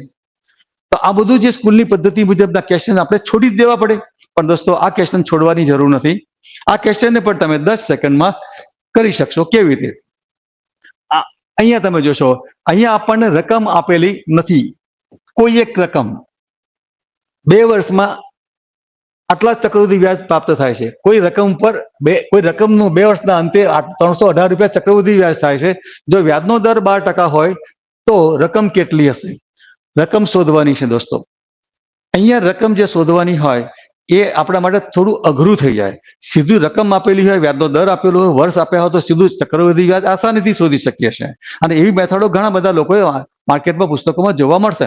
પણ રકમ ના આપી હોય, વ્યાજનો દર ના આપ્યો હોય, નંબર ઓફ યર ના આપ્યું હોય ત્યારે આપણને ઘણી મુશ્કેલી પડે ચક્રવૃદ્ધિ વ્યાજમાં. તો દોસ્તો અહીંયા આપણે રકમ ધારી લઈએ x. તો અહીંયા જોશું આપણો વ્યાજનો દર 112% છે. હવે દોસ્તો હું જે બોલી રહ્યો છું થોડું ધ્યાનથી સાંભળજો. અહીંયા તમારી પાસે ક્વેશ્ચન બહુ કોન્સેપ્ટ ક્લિયર હશે તો તમારો આન્સર ફટાફટ આવી જશે. તમે કોઈ માણસને 100 રૂપિયા વ્યાજે આપો તો 1 વર્ષ પૂરું થાય એટલે આપણને કેટલા મળશે? 112 મળશે. એટલે પહેલા 100 ના 112 થઈ ગયા, એટલે 100 ના 112% થઈ ગયા. એટલે કે તમારી મૂડી હતી એના 112% થયા. ભલે વ્યાજનો દર 12% છે, પણ તમે મૂડી 100 આપી હોય તો 1 વર્ષ પૂરું થાય ત્યારે તમને મૂડી વત્તા વ્યાજ પાછું મળે તો 112 મળે. મૂડી વત્તા વ્યાજ 112, એટલા માટે 112% લખ્યા. હવે આનું રકમ તો આપણને ખબર નથી, જે લખીએ અને એના 112% ગણીએ, અથવા એ રકમમાં આ રકમ હતી 100% અને 12% વ્યાજ ઉમેર્યો તો 112% થઈ જાય. રકમ હતી 100%, 12% વ્યાજ ઉમેર્યો તો 112% થયા. હવે આ જે મળ્યું હોય એના ફરી બીજા વર્ષે એના જે મળ્યું એના 112% મળે, અને એ જે મળે તે 112% થયું એટલે મૂડી વત્તા વ્યાજ થયું. એમાંથી આપણી મૂડી બાદ કરી નાખીએ. મૂડી કેટલી હતી? x.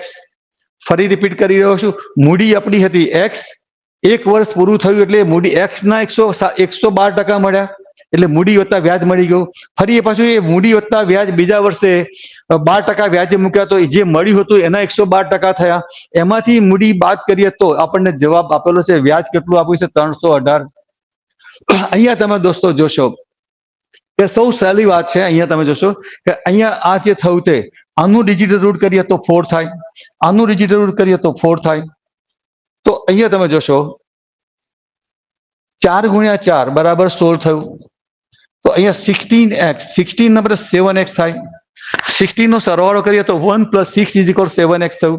તો આ 7x, આની કિંમત 7x થઈ ગઈ, અને એમાંથી આ x બાદ કરીએ તો આ 6x = 318 થયું. તો x = કરીએ તો 318 / 6 = 6 × 5 = 30 અને 6 × 3 = 18. એટલે કે આનું ડિજિટલ રૂટ કરીએ તો 8 થાય. સિંગલ ડિજિટમાં કન્વર્ટ કર્યું તો 8 થાય. તો સાચો જવાબ જે x ની કિંમત કેટલી હોય? 8. એટલે કે જે રકમ વ્યાજે મૂકેલી છે એને રકમ કેવી હશે? જેનું ડિજિટલ રૂટ 8 થાય તેવી હશે. તો પહેલો જવાબ જોઈએ તો અહીંયા તમે ડિજિટલ રૂટમાં જુઓ તો આ બેનો સરવાળો કર્યો તો 9 થયું, 9 નીકળી ગયો, બાકી રહ્યું શું 6. અથવા ટોટલ કરી નાખીએ તો 15 થાય, 15 નું ટોટલ કરીએ તો 1 + 5 = 6 થાય. આ બધાનો સરવાળો કર્યો તો 8 થઈ ગયો, એટલે આ તમારો જવાબ થઈ ગયો. આના સરવાળામાં તમે જોશો તો આ 9 ઉડી ગયો તો રહ્યું શું 3 થાય, અથવા અહીંયા 12 નું થાય 3. એટલે કે આપણો જવાબ અહીંયા તમે ફક્ત ને ફક્ત 10 સેકન્ડમાં ચક્રવૃદ્ધિ વ્યાજના ક્વેશ્ચનમાં તમે મૂડી હોય, જે મૂડી શોધવું અઘરું હોય, એ પણ તમે ફક્ત ને ફક્ત 10 સેકન્ડમાં કોઈ જાતની ગણતરી કર્યા વિના શોધી રહ્યા છો. એટલે કે એમ કહી શકાય કે તમારી કોમ્પિટિશનમાં એવો કોઈ કેન્ડિડેટ છે જ નહીં કે જે તમને હરાવી શકે. હવે આપણે એક એવો ક્વેશ્ચન જોઈએ કે જેમાં ક્વેશ્ચનનું આન્સર જે આપેલા હોય, ગણતરી બહુ લાંબી થઈ જાય. તો ગણતરી લાંબી ના કરવી હોય તો ક્વેશ્ચનમાં જે આપણને ડેટા આપેલો છે એ ડેટા સાથે કયો ઓપ્શનનો આન્સર મેચ થઈ જતો હશે, એ આપણે કયો આન્સર મેચ થઈ જાય છે જોવાનું છે. આ ક્વેશ્ચનમાં આપણને કહ્યું છે બે સંખ્યાઓનો ગુણાકાર, કોઈ સંખ્યા છે x અને y, બેનો ગુણાકાર કરીએ તો 368 છે. અને તફાવત જે છે x - y, x મોટો છે અને y નાનો છે, તેનો તફાવત 7 આપેલો છે. તો સાચો જવાબ આપણે શોધવાનો છે મોટી સંખ્યા કઈ હશે.